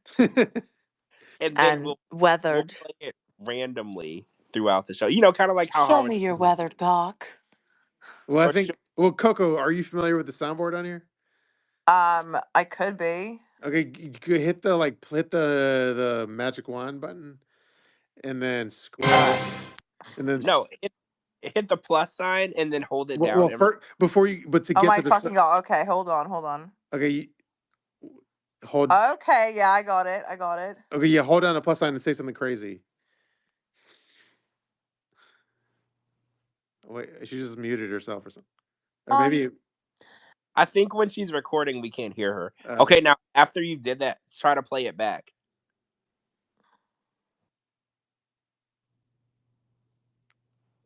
um bear with us as we practice some Hold words. on. I'm trying to. Oh, she's doing the voice. George, do you want me to just try to do this just to test it, like 1, 2, 3, to see if it could work? Yeah, see if it'll work. We have to figure it out Yeah, I because want I to don't. figure it out because it could be funny in the future. But all right, I'm just gonna do like 1, 2, 3 just to test it. All right. Oh, let's see. Okay. 1, 2, 3, 4, 5. Okay. All right. All right. I'm gonna. You can hear me, right? Yeah, I can hear Okay. you. I'm gonna try to play back what I just recorded. I don't know if you heard me earlier. One, Okay. 2, 3, 4, 5. Okay. So, oh yeah. So okay. I just recorded that. That wasn't like live. See, I could just keep playing it. One, Bet. 2, 3, 4, 5. So yeah, in the future we could record like a funny bit or funny soundbite and then just play it back in the middle of the show. And does it stay there all the time in the soundboard? Do you mean like in a future episode or something? Yeah. That's a good question. Oh, I don't think it does because I just closed. So when I closed the soundboard just now and I went back into it, it like disappeared. Oh, damn. That kind of blows. Yeah. Because we definitely need to get all of our catchphrases Mm-hmm. recorded and then randomly play them during the podcast. Like, so whatever we say the most, Mm-hmm. like whenever someone is talking, just randomly play that catchphrase just to be funny. Yeah, so I guess as soon as you close the soundboard, whatever you custom recorded like goes away. You know what? I think I have a soundboard that I used for my podcast back in the day, and I could like play sounds. Mm-hmm. I'm gonna go and look in my garage and see if I can find it, and then I'll have y'all can send me voice notes, and I'll try to set it up, and I'll try to set it up. True. So wait, Gina, are you back in the United? No, are you back from your trip? I am back. I've missed you guys. So, How unfortunately, with the time zone, I've been trying to not fall asleep, but you guys have kept me entertained for a bit. So, and George, I sent you from Screen Rant, like who Bozo was dating or is dating this girl from Montana named Rebecca. wait, he's dating a girl from Montana. Yeah, that was his ex, and they got back together. How did they meet? Because he's in Split, Croatia, and she's in Montana. How do you The think? same way you Probably met online. Vanja. Yeah. So she went over there to him. Oh, I don't think she's that dumb, but Huh. I thought that he had a local girl. I can't imagine why. No, it's like this girl named Rebecca from Montana. That's what What? it said on Screen Rant. What? So that's what I read. Allegedly. Allegedly. Let's just get that Have you seen a out. photo of her? No. And I looked at I tried to find him on Instagram to see if I can find a photo of her and I couldn't it's private. Hmm. I know. Interesting. Imagine we live in a world where there's more than one woman lined up to try to be with Bozo. Uh, Mhm. that's one world that yeah, I don't know. How But did we get yeah. on in it? I don't I even know how we got here. Yeah, I don't know how we got here either. And there's more than one woman after this bozo. No He pun lived with his intended. mom and his aunt, and he's doesn't work and nothing. No offense to short people, but he's like 5'4". Mhm. Like, ladies, what is happening right now? Like, is this what women are looking for? Mhm. Do I need to move in with my mom? Like, what is going on? No, but I do think that you should go visit Shabooty, and then on the way go to meet Tiffany. Just saying. Oh, I'm down. I'm down. Say the Yeah, word. yeah. Everyone in the comment section was like, "Oh my God, George is talking about Tiffany when we were playing the guessing game." Oh, I knew. I knew. I'm like, oh, what's her name? I'm like, oh, Tiffany, because I heard about that story about. My crush hasn't really changed. It's always been her. She's my I lobster think guy. she's going to be in the Mexico singles house. I think, right? Yep, yep. Yeah. So we'll be seeing her soon. She'll be back on our screens soon enough. Yeah. And Shabooty, I think you should just go, like, given the opportunity. If you, and I respect that you don't want to ruin the friendship with Liz, but if opportunities arise and Mhm. those cross paths, then you two should go for it, right? But I understand you don't want to ruin that N- friendship or whatnot. What you have Hmm. built with her as a friendship as well. So, and I totally respect that. But True, we're you're rooting for not. She you. has a lot on her plate. So, well, like I think the advice that George was saying after her Ed breakup was she needed to like be single for a while, find herself, improve herself, instead of like rebound. So it's like, Exactly. You need to love yourself first before you can show that love to anybody else. And her yeah, first priority is herself and her daughter. So Yeah, yeah. her So true gotta be. the last thing she needs is somebody like me, right? No, I don't actually cut think yourself short. I think you're a good person, and I think that she needs someone like you. But you know what's interesting about people? They have to be ready to receive a good person in their life, Hmm. and you have to be in the right space to receive a good person. Sometimes people are only into that toxic, chaotic shit. You have to be ready to receive a good person. Hmm. Coco, Coco could have a really good 22-year-old guy, and Coco would be like, if you don't go age 60 years and get away from me, I'm done. Like Hmm. she's not ready to receive that, you know. Yeah, So it is. Coco will be like, go back home and grow out your gray pubes and come back to me once they're ready. No, Coco would be like, "Where's your dad or Yeah, your grandpa?" Yeah. So Are there any you're like like, adult diapers that need changing? Because I'm here for you. yeah. Coco would be like, go get your dad and tell your dad to call his dad and tell him to call me. Yeah, tell them both to call me. true. By the way, Lana, if you're there, I gave you speaking privileges, and then I want to end it pretty soon because I'm pretty tired. Me too. It's like I haven't adapted to the time zone change yet. Yeah, we've done Wait, almost what three. was We've your done almost what, 3 hours. So what was your time difference when you were overseas? Like 8 hours. So right now it's 6:05 in the morning. Oh, so you had 8 hours ahead. Yeah. Oh wow, so it was tomorrow. So when you got back, you got a date. You got like a back. Interesting. Yeah, I got back last night. It was like I got home, it was like 10 o'clock at night. So around this time I was home. Interesting. Yeah. Hello, Lana. Hi guys, how you doing? hey, Good. Lana, How Hi, are you? Lana. Hey Hi. Lana. You don't have any fires where you are, right? No, thank God. Yeah, Thank God. But I feel so bad for all of those people. It just tore me up. I feel so sorry for them. like Yeah, yeah. I do too. Well, Lana, you're a Californian though. Like, what I feel is weird when they're politicizing and bashing the governor and shit. It's like at a time of Exactly. this. Our governor is amazing, number one. Mm, Gavin Newsom is amazing. He's a great governor. Yes. And I think the only reason why that's happening now, putting the blame on him, is because Trump said it. hmm. So because Trump said it, automatically now everybody, yep, it's Gavin Newsom's fault. Yeah, as if there hasn't been natural disasters in like Texas with like the grid and like North Carolina with the hurricane and shit like. Exactly. And like 85 miles per hour winds fueled that goddamn one of those fires anyway. You Yeah, know, how Yeah. was that no, Gavin yeah. Newsom's It's fault? like even if you want to politicize, like wait, not to turn the show into like a political talk, but like wait till the disaster's over, and then if you want to shit on the governor after like the not when Well, it's like in the yeah, middle of it going on. You know. you Exactly. if you criticize the response time, then you have to wait and see how they fully reacted. He hasn't even fully reacted to the situation yet. You know, I think Yes. give everybody an opportunity Hmm. to to fix things. And you know, after the fact, you can criticize how they handled it. But you know, it's I'm in Florida, and everybody criticizes everything. And you know, the governor here, he has a pretty good reaction to all of the hurricanes and all the craziness going on. But no matter how you react to a situation, there's always going to be criticism to the way you reacted to the situation. I think Yes. Hmm. give him a chance. You know, it's still going on. He can't fix something that's still going on. That's right. True. Well, anyway, Lana, any crazy stories? What else going on? Yes. Oh yeah, I got something for you guys really quick, and it's a quick one. It's Okay. it's it's a good one, but it's quick. I had my manager call me the other day and she's like, Lana, could you really do me a favor?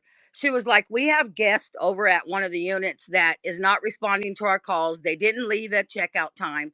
They're not responding to us. You know, you're close because I happen to live closest to those units.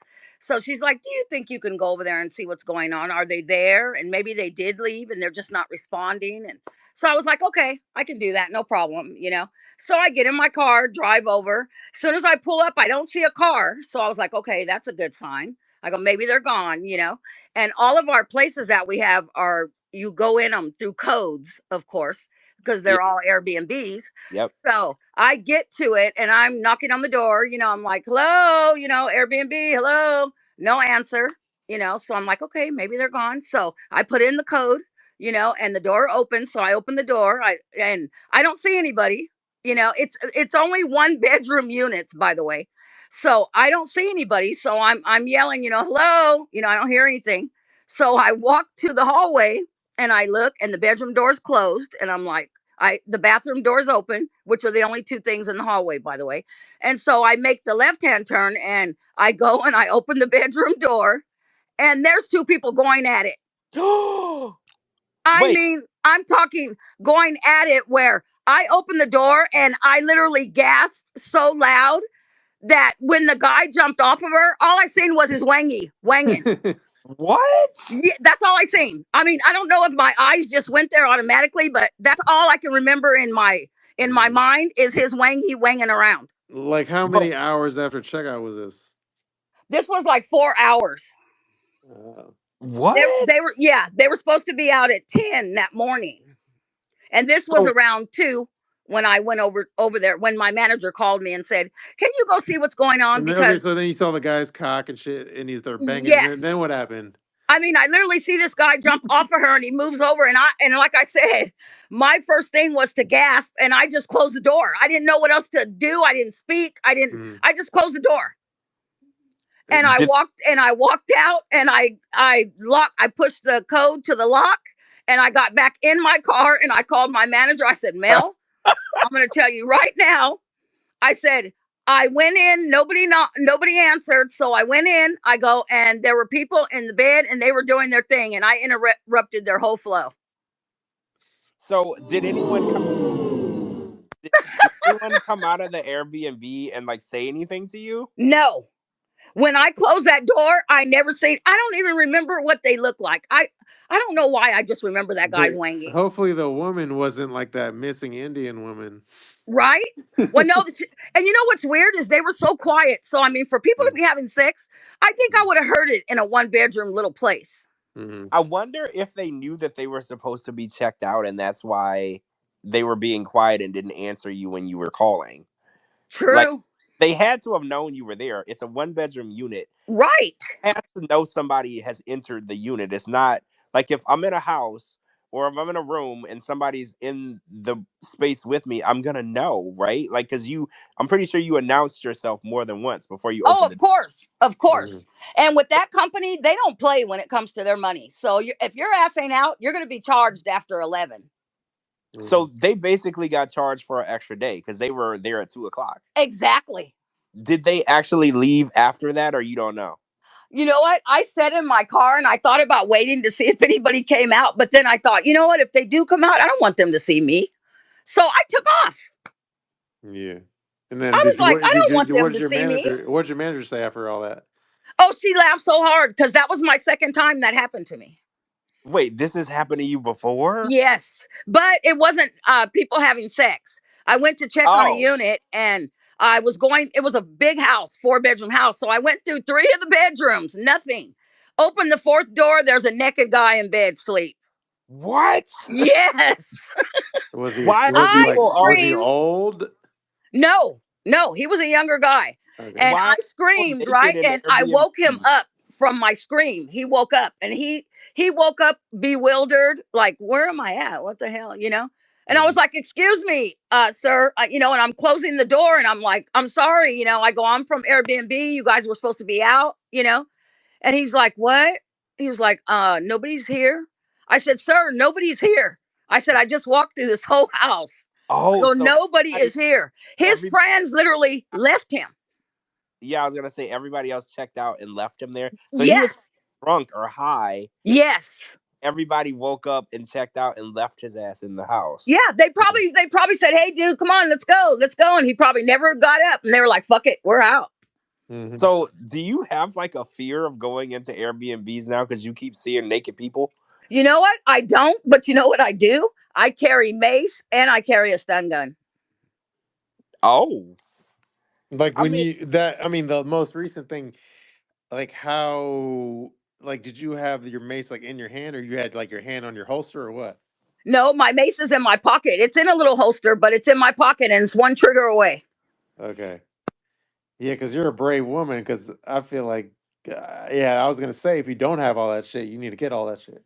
Yes, I Yeah, carry it in my bag every single time because you go. just never know. You never know what you're going to deal with these people. I went into a place that had blood all over the walls. Wait, what? Whose blood? Yes, there was blood all over the walls. There was bloody towels in the one of the closets. I So found somebody like broken died. pipes. I found like broken drug pipes, stuff Oh, like that. crack So pipes. Yes. did someone die? What do you mean blood on the walls? Yeah, there was blood everywhere. I mean, literally, where I had to call it in, and they were like, okay, they put the house down where it couldn't be rented, and they called the police because we didn't know where all that blood came from. So then, did you hear any further information? Never did. Never heard nothing else. That's crazy. Yeah, and it was weird because there's white sheets on the bed, and there was no blood on the bed at all. That sounds like a crime scene. Like some. Right? And it And was only in one room. It was a 3 bedroom, 2 bathroom home, but it was only in one room where the blood and stuff was. Yeah, that so sounds like a Dexter thing. yeah, do you think that after the cops investigated and everything, they rented that house out again? Oh, damn straights they did. They So love when their money. Mhm. so somebody could have been murdered in an Airbnb and you would never know. You're just Yeah, in that. you Oh, for sure. damn For straight. sure. Oh, that's There's one of the houses that is supposedly haunted. And this house, they've had guests literally chased out of that house and they still rent it out. are you serious? Yes. Yeah, Now They don't care. yeah, they Like don't give when a I go fuck. in that house, I'm not afraid of it for some reason. When I go in there, I'm just like, you know what? I'm just here to do my job. I'm not here to bother you. You don't bother me. I respect you. You respect me. And I never seen anything. I never heard anything being in that house by myself. Never. But other people have literally left saying, "Oh no, the washer started by itself. The microwave went off, or some crazy shit in that house." I Mhm. wonder if something happened in there, like if there was a murder or something. I wonder too. That's probably what it is. That's I crazy. wonder too because the owner of that home lives up in our mountains. Here, he lives near Yosemite. Like Lonnie, do you have generally speaking, do you have any phobias? I hate snakes. I can tell you that right now. Oh my god. Mm, Yeah, I do too. I hate Yeah. snakes. I can't yeah. stand them. And I hate rats. I hate rats. I hate Oh yeah. mice. I keep a cat for life because I don't like those. Mhm, So But Lana, there's not much that scares me, guys. I've been through a lot. mhm, so Lana, my pet peeve. Okay, so when I was really young, I worked at a photo. Oh my god, I'm aging myself. I worked at a photo developing lab, Uh-huh. and my one phobia I hated was pictures of dead people. Oh mm, God. The police Yes. used to get the crime scene photos done. So I would always tell the police, I was like, hey, anything graphic of dead people, tell me ahead of time. Because when we would develop the pictures, it would come up on a screen and Right. I would go and approve. Like sometimes it'll be like a black photo, like it didn't develop or whatever. Right. Or So blurry or something. Yeah. blurry. So yeah. So my biggest thing was dead people, and I don't know why people would do it. They would take pictures of like people in their caskets. They would Oh take my pictures of dead, God. and uh, all this, and it was like my phobia. I just hated like looking at these are regular people's photos or the police's photos? both. Uh, Both. Okay, so this was in Ohio, and there was like this huge house fire. And I think like 12 people died in the house fire. Wow. There was like a funeral. It was like a 12 people funeral, and mhm. then for some reason the family took pictures of every single person in their casket, all 12 people It was or Oh like a whatever. God. it was open caskets, or Yes, and it was not it pretty, was like right? burn. Not to be graphic, but it was like burn victims or something. Yes, Uh, yes. So, and I would, and it was, I don't know, it would give me nightmares. So when I would mhm, see the dead people, it would give me nightmares. So I would always tell people, like, hey, if you're gonna, develop pictures of dead people, tell me so I don't look at the screen. I'll just print it. I don't Right. Oh look at. God. So that was my phobia. So Lana, I know how you hate snakes and stuff. Like I can't stand. I'm not, and I can go to a funeral in real life. I just can't go stand in front of a dead body. I have to stand like back. Mm, Wow. I don't like dead bodies for some reason. It's like a thing for me. mm, Yeah. So the idea of like those Airbnbs and something crazy might have happened in there is so it freaks me out. Like it completely freaks me out. It does. It really does. Because when that happened with that lady that time, that really had me. That really had me. Because, and I think having all of you guys there for me was amazing because I needed all that support at that mm, time. Because I had all this lady stuff and I had 10,000 ideas in my head of what happened to her. mm. So like we might have had this conversation, George, but like, so if there was like a mansion or something that was like a really good price, then you found out it was like a murder suicide or something, like could you buy the mansion? No, I couldn't buy it because okay, so when I was growing up, the house that I grew up in, my childhood home, it was haunted. Right? Mm, Um, but not by like dead people, but like demons. Oh, So God. there were like actual demons in the house, like with Wow. like wings and horns and shit and like red eyes. And they didn't bother me, but they tortured my mom. Like they would mess with her, they would like choke her at night or suffocate her at night, and I could see them. So like my mom would be like laying on the couch, Uh huh. I would see the demon hovering over her, choking her, Wow. and then I would scream, and then it would turn back and look at me. Wow. So like I can sense things, right? So okay, so when I bought this house, I had my friend cleanse it. Right. Um, we did like a cleansing, and there was some old lady. There was like a lady wearing a red dress at the top of the stairs, and we had to cleanse her out of here Wow. or I could move in because I can see them, which is really Yes. weird. My mom couldn't see the demons, my sister couldn't see them, but like the house that I lived in Ohio, there was an old man that would go up and down the stairs. And I found out from the previous owner that her dad did not die in the house. He died in a, a nursing home, but it was his house and it was him Yes. up and down the stairs. He wouldn't Yes. talk to me, he wouldn't look at me, he wouldn't bother me. He would just walk upstairs, downstairs, upstairs. So I had to get that him cleansed from the house as well. And for some reason, I can see them. Other people mm. can't, and I can't understand why. So, like, if I know something happened in the house, like Right. if I walk into the house, I would see the people. Like most people can only sense it, or they. I can sense it. So you seen it? That's terrifying. So should we call you Haley George Osment?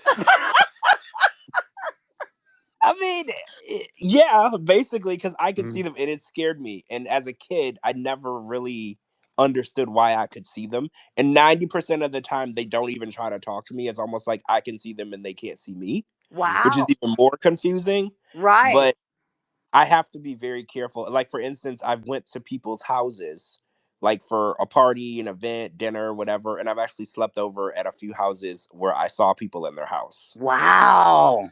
I was like, do I tell them? Because like, what if they don't bother them and then I ruin their house for them? So I was like, I don't think I should say anything. Right. That's a You yeah. know? That's touchy.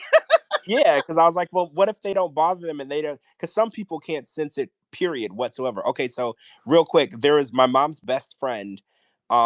Her husband and son got into a huge argument, Right. and the son murdered the husband and killed himself in the house. Oh wow. They stayed in the house. So there was a time a few years later, my mom was out of town and I had to sleep over their house while my mom was out of town. And the wife and daughter still lived in the house.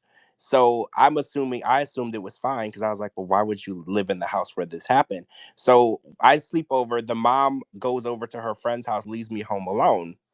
And for some reason, I didn't realize she left. And I see people walking around the house mm, like Wow. walking around, and I'm like, oh, okay, whatever. I was on the phone with my friend, and then the wife comes back home, and I was like, oh, I didn't know you were gone. She's like, yeah, I went to my friend's house around the corner. I was gone a few hours.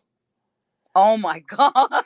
And I was like, oh, well, who else is here? Because I saw a bunch of people walking around, and she looked at me like, who did you see? Right. And I was like, oh, two guys. And she looked at me and she knew exactly who I was talking about. Oh, It, she's seen them too. yeah, and she was like, yeah, they won't bother you. Mm. Oh, wow. And I was just like, that is since I was done because I was like, I'm done. I avoided going to her house ever again. It was a beautiful home. It's crazy because her husband owned a construction company and he built houses. He literally built the neighborhood where that house was. It was this humongous, like 3,000 square foot, 2-story colonial that he built. A beautiful, beautiful house. I understood why she never moved out, Right. but the son killed the husband in the living room, and then the son killed himself in the living room. Oh my God. The living room is where I saw them.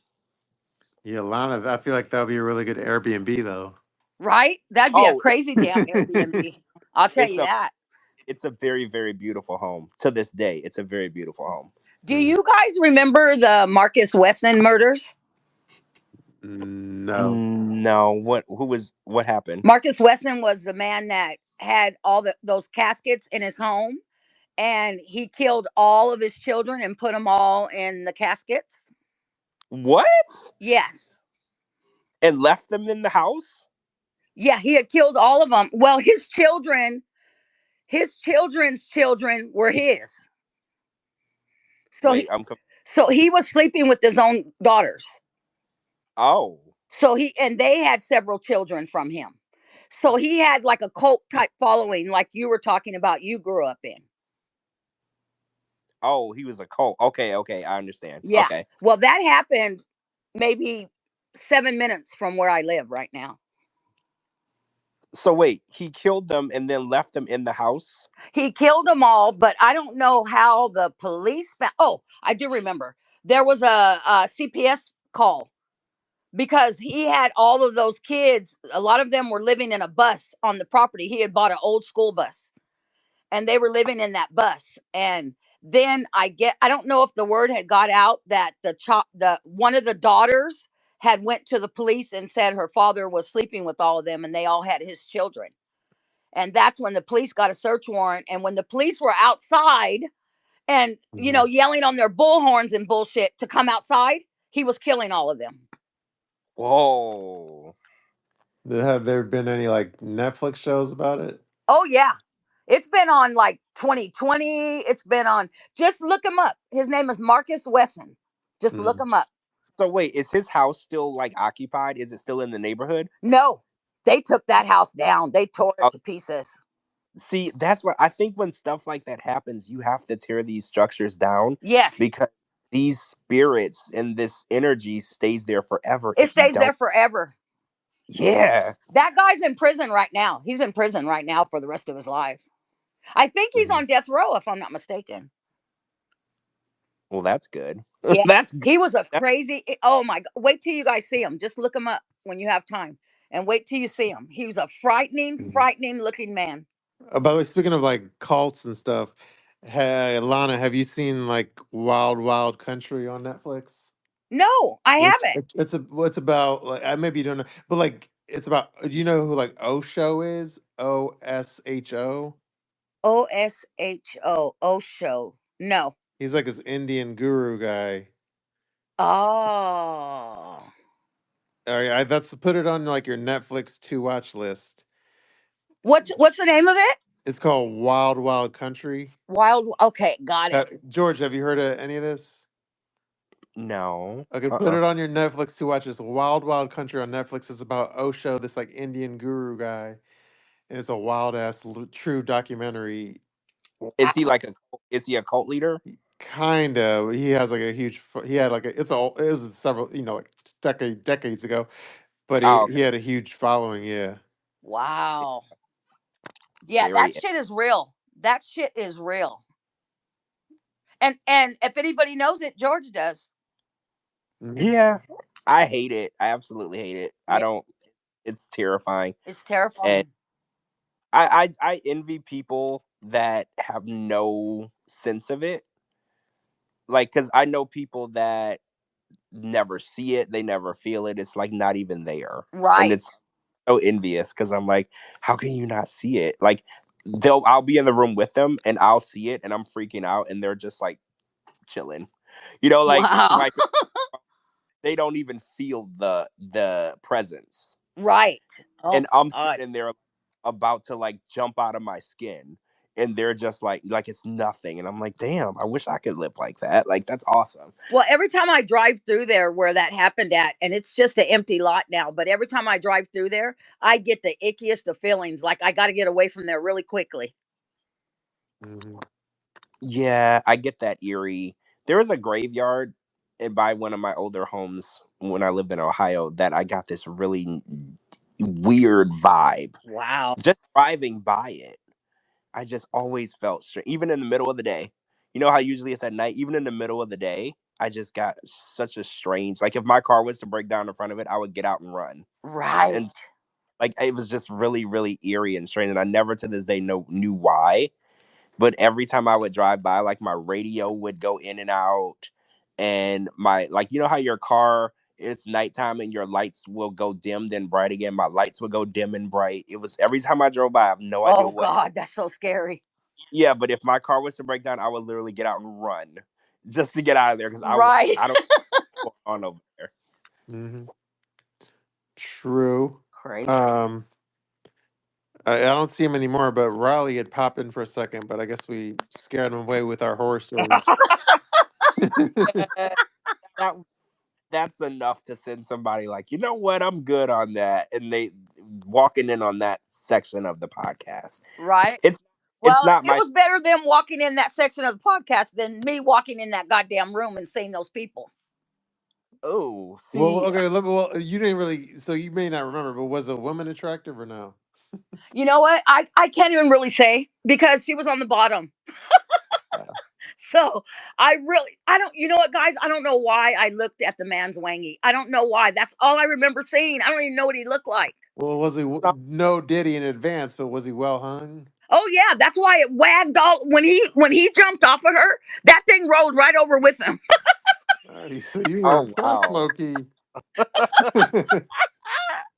And that's all I remember is I just remember that rollover and that thing rolling over with him. Wang, there it went. You saw that giant horse cock, and you're like, "This is gonna be comped that extra Yeah, day." I was like, time to go, time to go. Lana was like, me next. Hell no, shit. That shit was scary. It was downright scary, and it was funny because once I got in my car and I pulled off, I laughed so hard I had tears rolling down my face because I was like, I had no words for them. You know, I didn't say, "Oh, I'm sorry," "Oh, excuse me," "Pardon me," nothing. You know, I just gasped and closed the damn door. I know you. I know you locked your door though when you got in your car. Oh hell yeah, I did. And like I said, I sat there for a few minutes because I thought, let me see if they leave, you know. And then I thought, you know what? I don't want them to see me. So I was gone. Hmm. No, but that was a good story. I was on the edge of my seat. Just another one of those damn Airbnb stories I got for you guys. Yeah, they're beginning to be a very interesting Right? subject. Right? Airbnb stories, or like, what do you call that? Remember that show? It was called Unsolved Mysteries. Hmm. We're Yes. gonna have Airbnb mysteries. Right? Talk about Airbnb stories. That's right. Because I have some, man. I tell you, I've seen some things. Hmm. That's why. That's why we talk to you. But I think yeah, we've been on for at least like 3 hours though. So 3.5. Yeah. yeah, Oh wow, three and oh geez, we've been on forever. Okay. Well, it was and good yeah, talking to everybody. you too. Yeah, I don't know what happened to Coco, but I'm sure she's doing okay. Yeah. I'm Oh glad yeah, she's feeling better. Yeah. she's better, and we got her back. And oh, so part 1 4 for the before the 90 days. Hmm. No, not before the 90 days. What were we on? The B90 Part One Tell Yeah, All. we're gonna head into that on Sunday. So And that's George, they did that 30-minute preview today. Oh, they did Yes, also first look. I just seen it on my DVR. Oh, so the 30 minutes of the tell all. Yes. Oh, interesting. So because we we'll didn't. get to see a little snippet. That's interesting. We didn't get a first look the last 2 weeks. No, So at we least didn't. I'm glad they didn't get rid of the first look. I don't like to go into the show blindly on Sundays. I like to have Me a too. preview. So I'm Yes. glad. I'm gonna watch it after we're done. Me too. I'm gonna get a vodka and Coke, and I'm gonna watch it Yep. before I go to bed. Okay, True. everybody, have a fantastic evening. All right. Thank you, You everyone. too. And Good night, everybody. Good night. Bye. Good night. thanks, everyone. This will be on Spotify and Apple on Saturday. Cool. All right. Thanks for joining us for 90 Fiance Fridays on a Friday. Thank you and peace out. Peace out, everybody. Bye, guys.